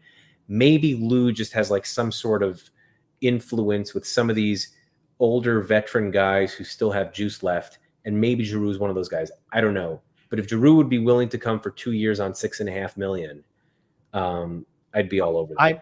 I'm for that as well. Right. But I don't see that happening. I don't either. But to me, it makes more sense than paying Philip Forsberg $9.5 for 7 years. I'm not in for Forsberg. I'm in for Gaudreau. I'm all in for Gaudreau. I'd rather have Gaudreau than Fiala. And if we could still make Giroux work, I'm all for that. I'm not in the Ian It's going to be impossible because the difference between Giroux and Fiala and Gaudreau is $4 million. That's a roster spot. I know. I'm just spitballing. Right. I haven't put together this fancy little thing that you've done. I haven't done that. Okay. I'm just talking out of my butt right now. I think you're over evaluating Ian Cole. Maybe a little bit. I think okay, so swap out Cole, bring in Zadorov. We need somebody who can move the puck. With Dobson? No, I don't think you need a puck mover with Dobson. I think you need a puck mover with Mayfield, which is what Mike Riley is. And I think with Dobson, you need a guy who could move. I mean, Char just couldn't move. I want Pelech playing with Dobson and getting big minutes. I want that pairing getting big minutes. You want Pelech, Dobson, interesting. And then I want Pulock with a puck-moving left-hand defenseman. So okay, we'll have Pulock with Riley.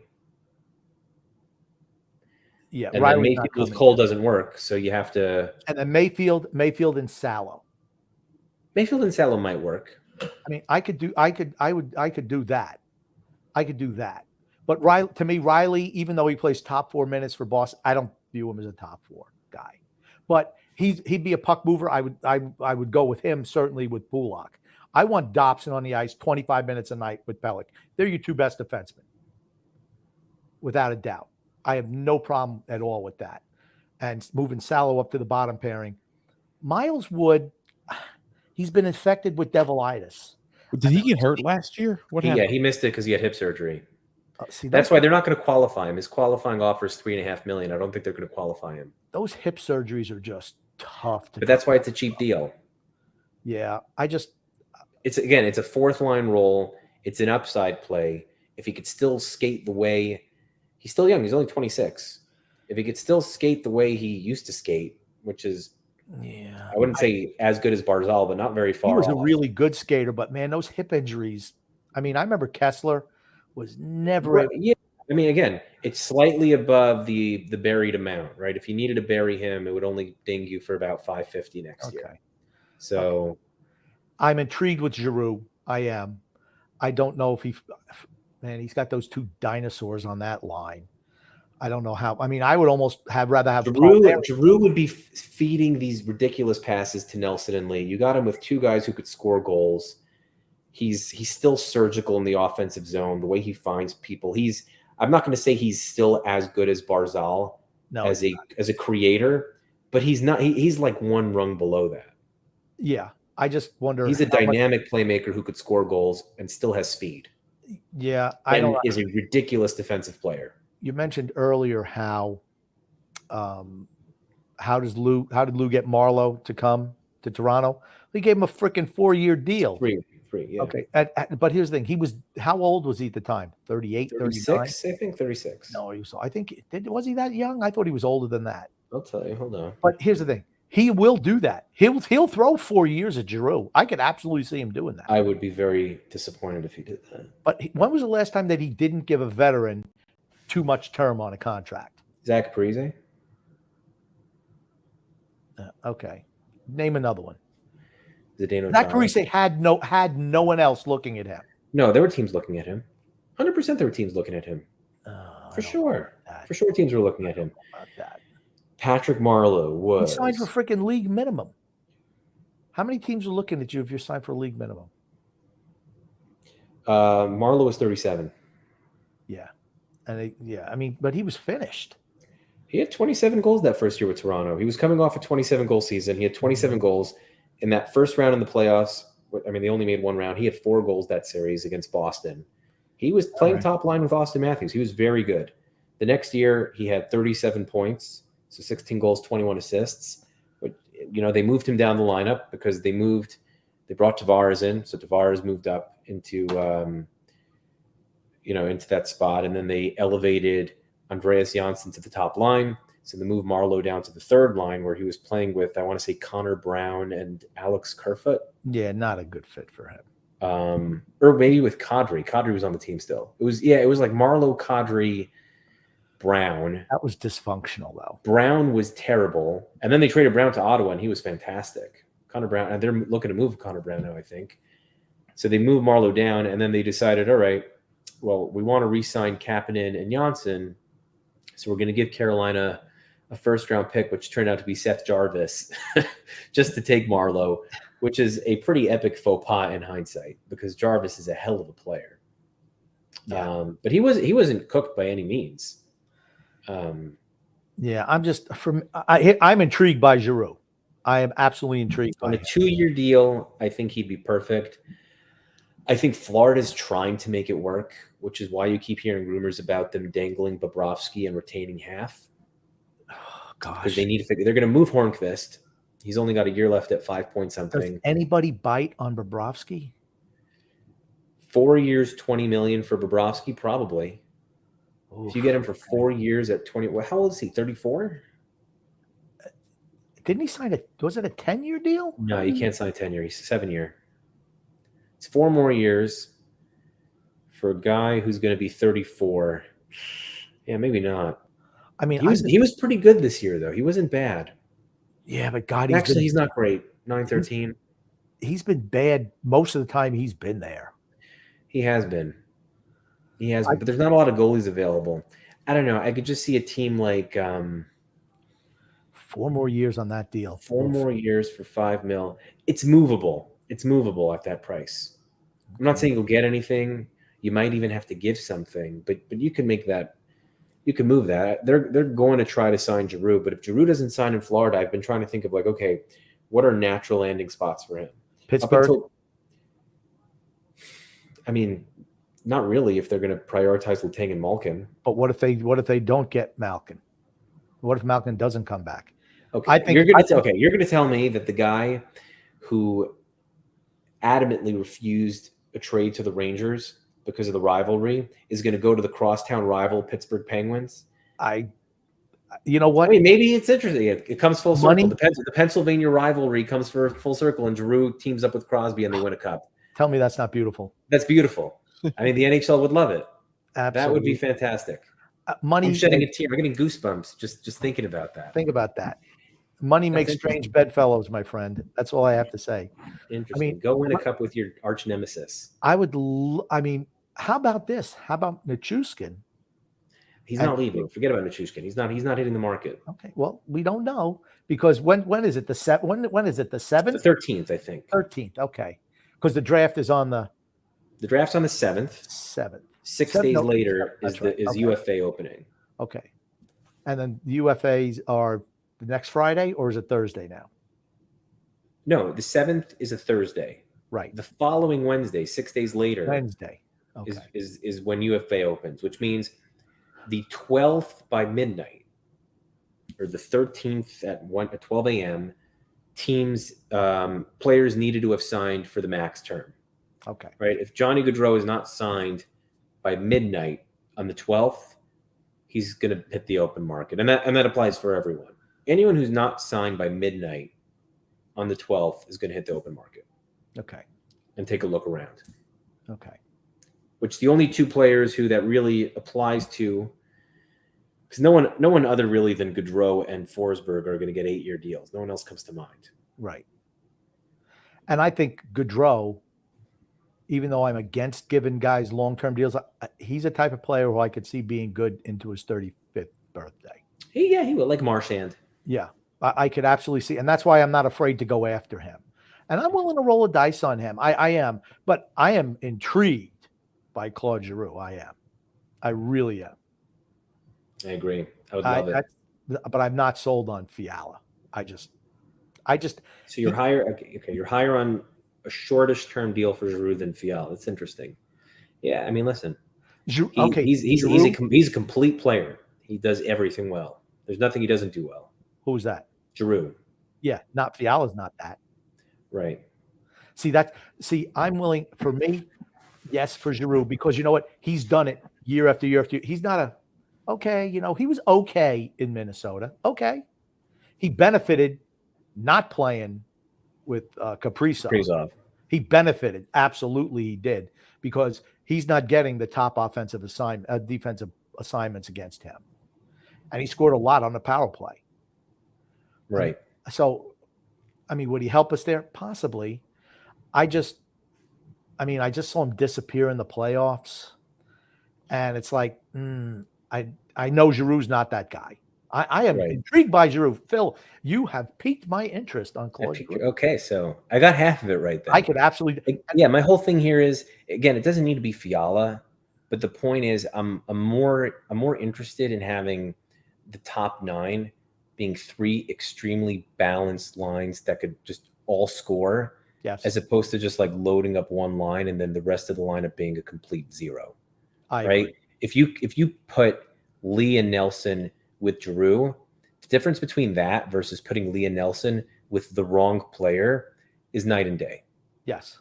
Yes. Night and day. That's the difference between 2 30 to 35 goal scorers and a couple of 20 goal scorers. You know what I don't want to see? I don't want to see them sign Giroux and he's your big off-season signing on the first line. It wouldn't make sense to play him with Barzal. Yeah, I agree. It wouldn't. Those are puck distributors right there. Both of them are just dynamic playmakers. It would be too much of the same thing. I 100% agree. I don't want to see that as our big off-season acquisition is Giroux and nobody else, because I don't think I agree with you. They're too similar. To me, Giroux, and I want Giroux and I want Gaudreau. The GG. Well, okay. What if I gave you Giroux and Burakovsky? See, Burakovsky's a shooter. Yeah, but I just think he's a second line guy. And his thing, Palmieri has not impressed me. You're elevating Palmieri, and he's done nothing to deserve playing on the first line. I wouldn't say he's done nothing. He's a shot generator. He's a guy who went through a rough 82 regular season games. That's how I look at it. Yeah, and a rough season before in the regular season as well. I'm included. That's part of that 82. Okay. The back half of the season, he was one of their best offensive players, right? From when he came back and onward, he scored 14 goals and 12 assists or whatever, and he was one of their best players, right? They weren't necessarily playing for anything, but okay. Thank you very much. I was just going to point that out. He's one of those guys. One of those guys. But again, in the playoffs, he showed up. He's a shooter. He's a shot generator. He generates shots at a better rate than I think anyone. The only person on the team who generated shots at a better rate than him was Wahlstrom. But they're not going to put Wahlstrom on the first line. They're just not going to do it. And they probably shouldn't. I wonder if they're going to change up some things stylistically, how we play with Lane Lambert, or are they just going to roll out the same system just with a new voice? Well, let me ask you this. From the team now, if you had the choice of, all right, one of Palmieri on the right of Barzal, and we'll find a left winger, or Parise on the left side of Barzal, and we'll find a right winger, what would you rather? Ugh, I don't like either one of those options, to be honest. It's going to happen, though. Well, Parise is not a first-line player. I'm sorry. I'm sorry. He's not a first-line. My whole thing is it doesn't need it. You don't need 3 first-line players on a first line. I look at Toronto, okay? I look at Toronto with Michael Bunting, who they just picked up off the street to play with Matthews and Marner. And you could have this like utility type player that you plug in there who's good and, will score 20 to 25 random goals and will be fine there if you have 2 dynamic offensive players on that line. I don't think it needs to be McKinnon, Rantanen, and Landeskog in order for it to work. Boy, it sure helps when you do have that. It does help. It does. As we see today, it certainly helps. But it doesn't need to be, is the point. I guess I'm just not a fan of Palmieri. I'm just not, never have been. Even when they traded for him, I'm like, that's the one guy I didn't want was Palmieri. And I think it's borne out that that's not the guy we needed to trade for. I tell you what, Gaudreau, and I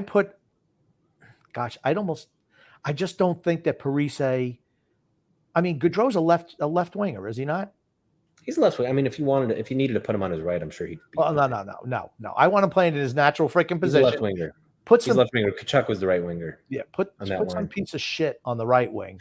Who could play out of position. I'm not bringing in a guy and paying him that much to play him out of position. That I'm not doing. But he's 30. Parise's 38 years old. I guess I could live with Palmieri. I'm just not a fan of his. I'm just not. But Giroux, if we can get Gaudreau and Giroux this offseason, I like that. You'll need a good accountant for that. You'll need a good accountant to make that work. Well, you know what? There's ways you can do it. I don't know if Lou can do it or not. Of course there's ways. You'd need to shed another player. You'd need to move Varlamov, Beauvillier, Bailey, and I don't know. I don't even know who else. I guess you'd have to move Palmieri. Well, you know what? Doesn't he have the no move clause? He has a full no trade, but you can trade. You can hold him over the river. That's fine. You can make that happen. You can make that work. Anybody can be moved. You know who I'd love to see moved? That lumbering piece of shit who plays the left wing on the second line. He can't be moved. He can be moved. He can be moved. You just got to be creative. He can be moved. He absolutely without can retaining salary. Well, you got to eat some. Here's the thing: you're getting rid of a piece of dead weight off your team. That's with Giroux. He's a 30-goal scorer. You put my Giroux idea together with him, he'll score 30 goals. Well, I like the Giroux idea. Absolutely, I love the Giroux idea. I love it, Phil. I totally forgot he was a free agent, and he's not one of the top guys. Not at 34, he's not. He's like the 5th or 6th ranked forward on the list. I absolutely could see us going after him. Here's the thing. You know what we're going to wind up doing, though? Nothing. We're going to wind up doing nothing. We're going to roll. We do this every year. We do our roster baiting issue, and we pleasure ourselves to what's going to happen. And you know what happens? Zdeno Chara and Zach Parise. All right, here are Sportsnet's top UFAs. Gaudreau 1, Letang 2. Number 3 is Forsberg. Scroll because there's a whole write-up on everyone. Number 4 is Kadri. Number 5, they've got Klingberg. Oh, come on. Stop. Number 6, Patrice Bergeron. He shouldn't even be on the list because it's Boston or bust. Yeah, he's going back to Boston. 7 is Evander Kane. No. 8, Andrew Kopp. This list is dumb. I tell you what, though, Andrew Kopp is our type of player. Yeah, that's what I'm afraid of. Andrew Kopp is our type. Now, here's the thing. They have Drew at 12. I'm afraid of a guy like Kopp who's had just one good season under his belt. And you know that's what it. I'd like? Cop with Gaudreau on the first line. Absolutely eat that alive. Because Cop do all the dirty work. Oh man, I love that line. I like Cop. I do. So you don't. I liked it. No, I did. He was a gamer. He ran out of steam in the playoffs toward the end. That's okay. That happens. That happens. He's never been in the grind before. He's young. He's only 20. He'll be 28. He's young enough. He's interesting. I mean, he's going to cost $5.5 million. And he's our type of player. He's our type of player. See, but I'll tell you what they're going to do though. They're going to sign Vetrano and Mott, and that's going to be it. I like that. I mean, but see, you realize all these moves. You know what this is saying? We need to blow the team up. Look at how many moves. How many moves are we talking about? You keep on saying we don't want to blow the team up, but everything. I didn't blow the team up. I moved 3 players. I really just made. There's already 2 openings. There's 2 openings that have to be filled. Okay, those are the 2 on the blue line. Shot defenseman. So that already exists as openings. And then all I did outside of those 2 spots, I then moved 3 forwards. I moved Martin off one line. I moved Beauvillier and I moved Bailey. I replaced 3 forwards and then a new backup goaltender. Okay. So that's a lot of guys. That's a lot of movement. I just don't think that we're going to do a lot of movement. I think we should. I'm with you, except for Fiala. I'm just like, no. I don't want to pay a guy. I don't want to give up assets and then have to pay the guy too for a month. When the GM comes out and says, well, you know what? He was just good for a couple of months. That's a red flag for me. And I still think they're going to try to keep him. Yeah, I mean, it's tough. It's tough unless they give him a max deal and he'll take $6 million. I just don't see how. He's restricted. He's not going anywhere. He's restricted. He's restricted, but they could only spend $64 million this year, and the next year they could only spend $62 million. It goes down. Their cap situation only gets worse. Yep, and it's not like you can't move dead cap space. It's there. It's on the ledger. There's nothing you can do about it. Just kick that can down the road. I mean, I think if they want to keep him, they will. If they don't, they'll try to trade him. But I wouldn't. To me, I'm not overpaying for him. I'm not overpaying for him. Just not. I mean, I love you. I love the Giroux idea. Giroux, Gaudreau. Man, I tell you what. It sounds like it works. It does sound like it works. I mean, you can make it work. You got to move out some dead wood, though. You have to. Then you don't, honestly, do you need Bellows then? No. There's nowhere for him to play. I mean, that's right. He's not going to play. I mean, 4th liner guys. I mean, Miles Wood. That was another guy you were adding. Man, those hip injuries just bad. But if it doesn't work again, you fill that in with. It's a 4th line. It's a 4th liner. Yeah, you'll fill that in. You'll make that move at the trade deadline, like the Rangers did with Tyler Mott. You'll figure that one out for a 4th round pick later on. Yeah, that's not going to kill you. And in this scenario, I have Matt Martin. He's buried, right? So if Wood doesn't work, I still have Bellows on this roster. He's my extra forward. So you put Bellows in the 4th line.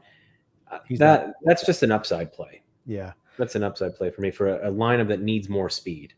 Yes, and I think Giroux's not the skater he used to be, but he's still a very good skater. That's right. I just remember watching him versus the Islanders this year, and he blew by everyone.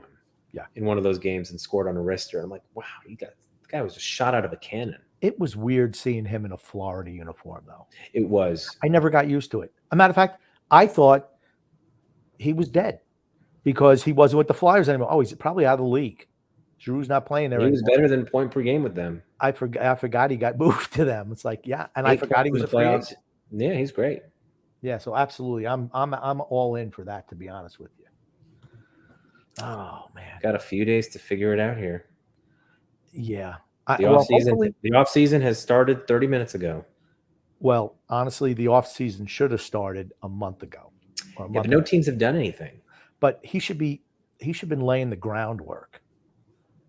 He shouldn't have been doing whatever it is that he does. Maybe he has been. Who knows? I hope so. I guess we'll find out. I'm excited. Here's the thing. Again, what are we going to do? Nothing. We never do anything. So except for trade the first-round pick for Josh Anderson. I can't see that. Just to get your blood pressure going. I can't see that. I mean, I don't hate Josh Anderson as a player, but I don't want to give up first. I don't feel we can trade futures. I just don't. I mean, eventually, and Lou probably won't be here, but I don't even want Fredo coming in and taking over and saying, "Oh yeah, well, we need some young guys now." No, we're going to have to rebuild for the future. Anybody on the roster is pretty much available. There's a couple of guys, maybe 4 or 5. Everybody else is available in my book. And if we can pull off, I mean, Giroux, nice. He's probably the second most offensively gifted player on our team as soon as he signs. And if we can get Gaudreau, sure. I would love Gaudreau and Barzal. I would love those two together. Let Lou know. Let him know. I'm not in on Forsberg, though. Too slow. Yeah, again, another guy who had a career year in a contract year. Sorry. Listen, he's a great player. He's not a $9.5 million player, which is what I think he'll get. He's like a $7.5 million player. He's a solid, good, really good player. Yeah. But he's not a difference maker. And I think we need some difference makers. Not a difference maker. I mean, you're talking about a guy who scores at a clip of, I think he's like a 65, 70-point player on average in his career. Okay. What does Gaudreau score at? Close to point per game, yeah. What does Giroux score at? I mean, maybe not. Giroux, he scored at like a 70-point pace this year, yeah. Okay, to me, Giroux is a difference maker just as a playmaker on the second line, like you mentioned. Right. And Gaudreau is a difference maker because I think he and Barzal will be tremendous together. And you don't need Palmieri on the first line. You don't need him there. You get somebody who's got to do the dirty work. That's a dirty work guy. Palmieri gets to pay too much money for that. So now you want Giroux, Gaudreau, and Andrew Kopp, all 3 of them.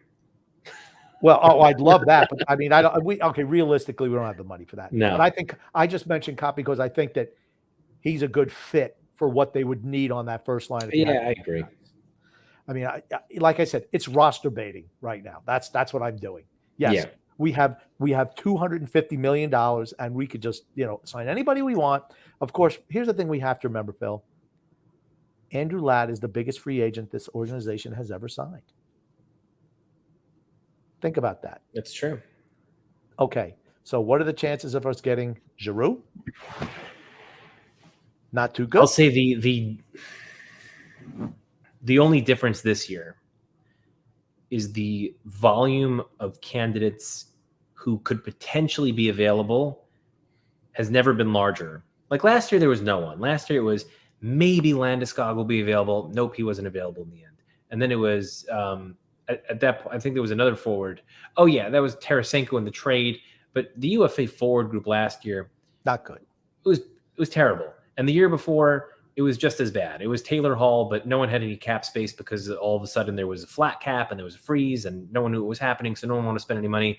The year before that was Panarin. That was a pretty good year. This year is even better than that year. If all these guys hit the market.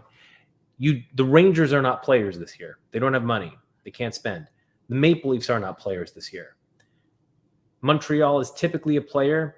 They're not going to do it. How many suitors realistically are there that could absorb 6 or 7 high-paid, high-end guys? There's not a whole lot. Not a lot. You got Philly, who they'll do something stupid. They're going to sign Kadri. Watch them sign Kadri for 7x8 and have that blow up on them. But there just aren't a ton of teams. The LA Kings are one. I thought Buffalo was one, but then I saw them doing cap shenanigans to get to the cap floor. And I'm not sure how serious they're going to be this offseason. That's already an indicator that maybe they're just not in it to win it right now.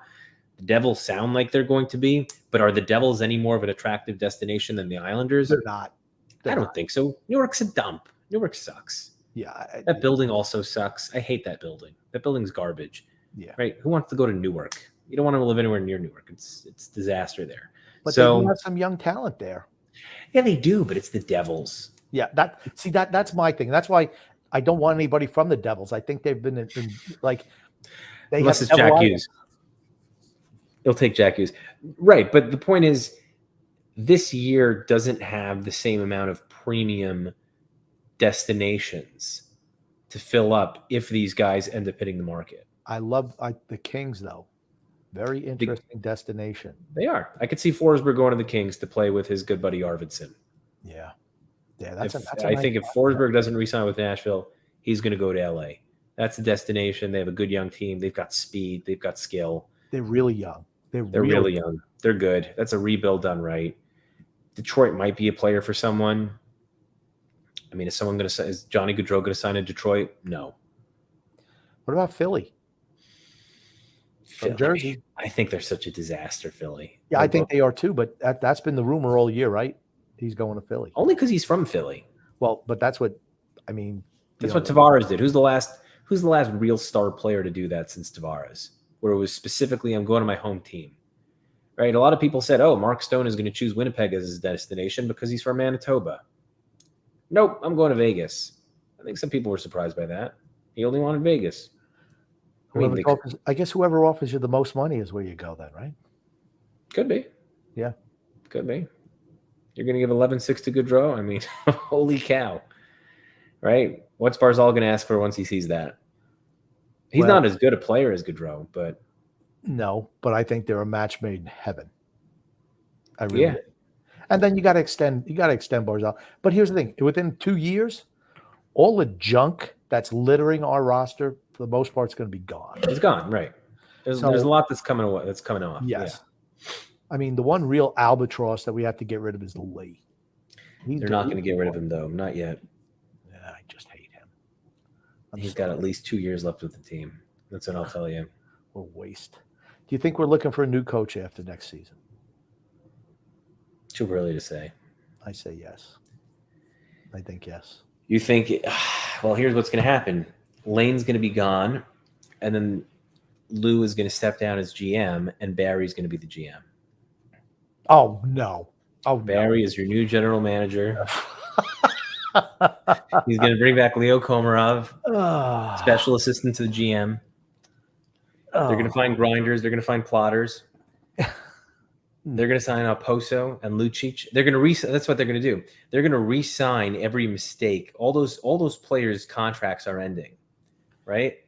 Next year is when Poso, Ladd, Lucic, that whole class that was signed for those awful 7-year deals, they're all going to be hitting the market. That class of 2016, I think it was. We'll sign all of them. Cheap deals. We'll put together a line of Poso, Ladd, Lucic. None of them play center, but it doesn't matter. It doesn't matter. You know what, Phil? Okay. On that, we're going to sign off for tonight. Because I can't even comment on that, honestly. Okay. Phil, thank you so much for being on. We really appreciate you for having me on. This was fun. We love bagging on you, but it's all in good fun. And like I said, just thanks so much for coming on today. And we definitely want to have you on in the off season because I love talking to you, particularly when we don't sign anyone and we make no moves. We're going to sign players. We're just going to let that cap space rot. Can't let that cap space go to waste. Really? They could do anything. I mean, maybe they could, yeah. Well, maybe, like I said, who's the latest 35, 40-year-old out there who needs a long-term deal? Those are the type of moves we're going to probably make. That'll come in $6 million under the cap. Love it. And to maybe make a big move at the deadline. Isn't that what they were preparing for this during the season this year? How'd that work out? Didn't move anybody, didn't go for anybody. Well, just sit on that cap money. Maybe ownership says, no, we're losing too much money. Now, I met a young lady, real quick, and then we'll sign off, who said she went to some Islander games. And, we've always said that there were a lot of fans disguised as empty seats there. And she said, yes, the stadium does not have a lot of people in there when she really a couple times. Yes. So interesting. Just something to think about. Well, that's a truster. That's a trust you, Grumpy. Yes, but thank you, Phil, for coming on. Sorry I've been in and out. Man, I'm exhausted today. But thank you, everybody, for tuning into the show. The Colorado Avalanche win the Stanley Cup. Man, oh, man. Thank you, Grumpy, for showing up as well. Thanks. Well, you might be tired. I mean, I just drove 10 hours, and I went right on the podcast. So I don't know what the hell you're tired about.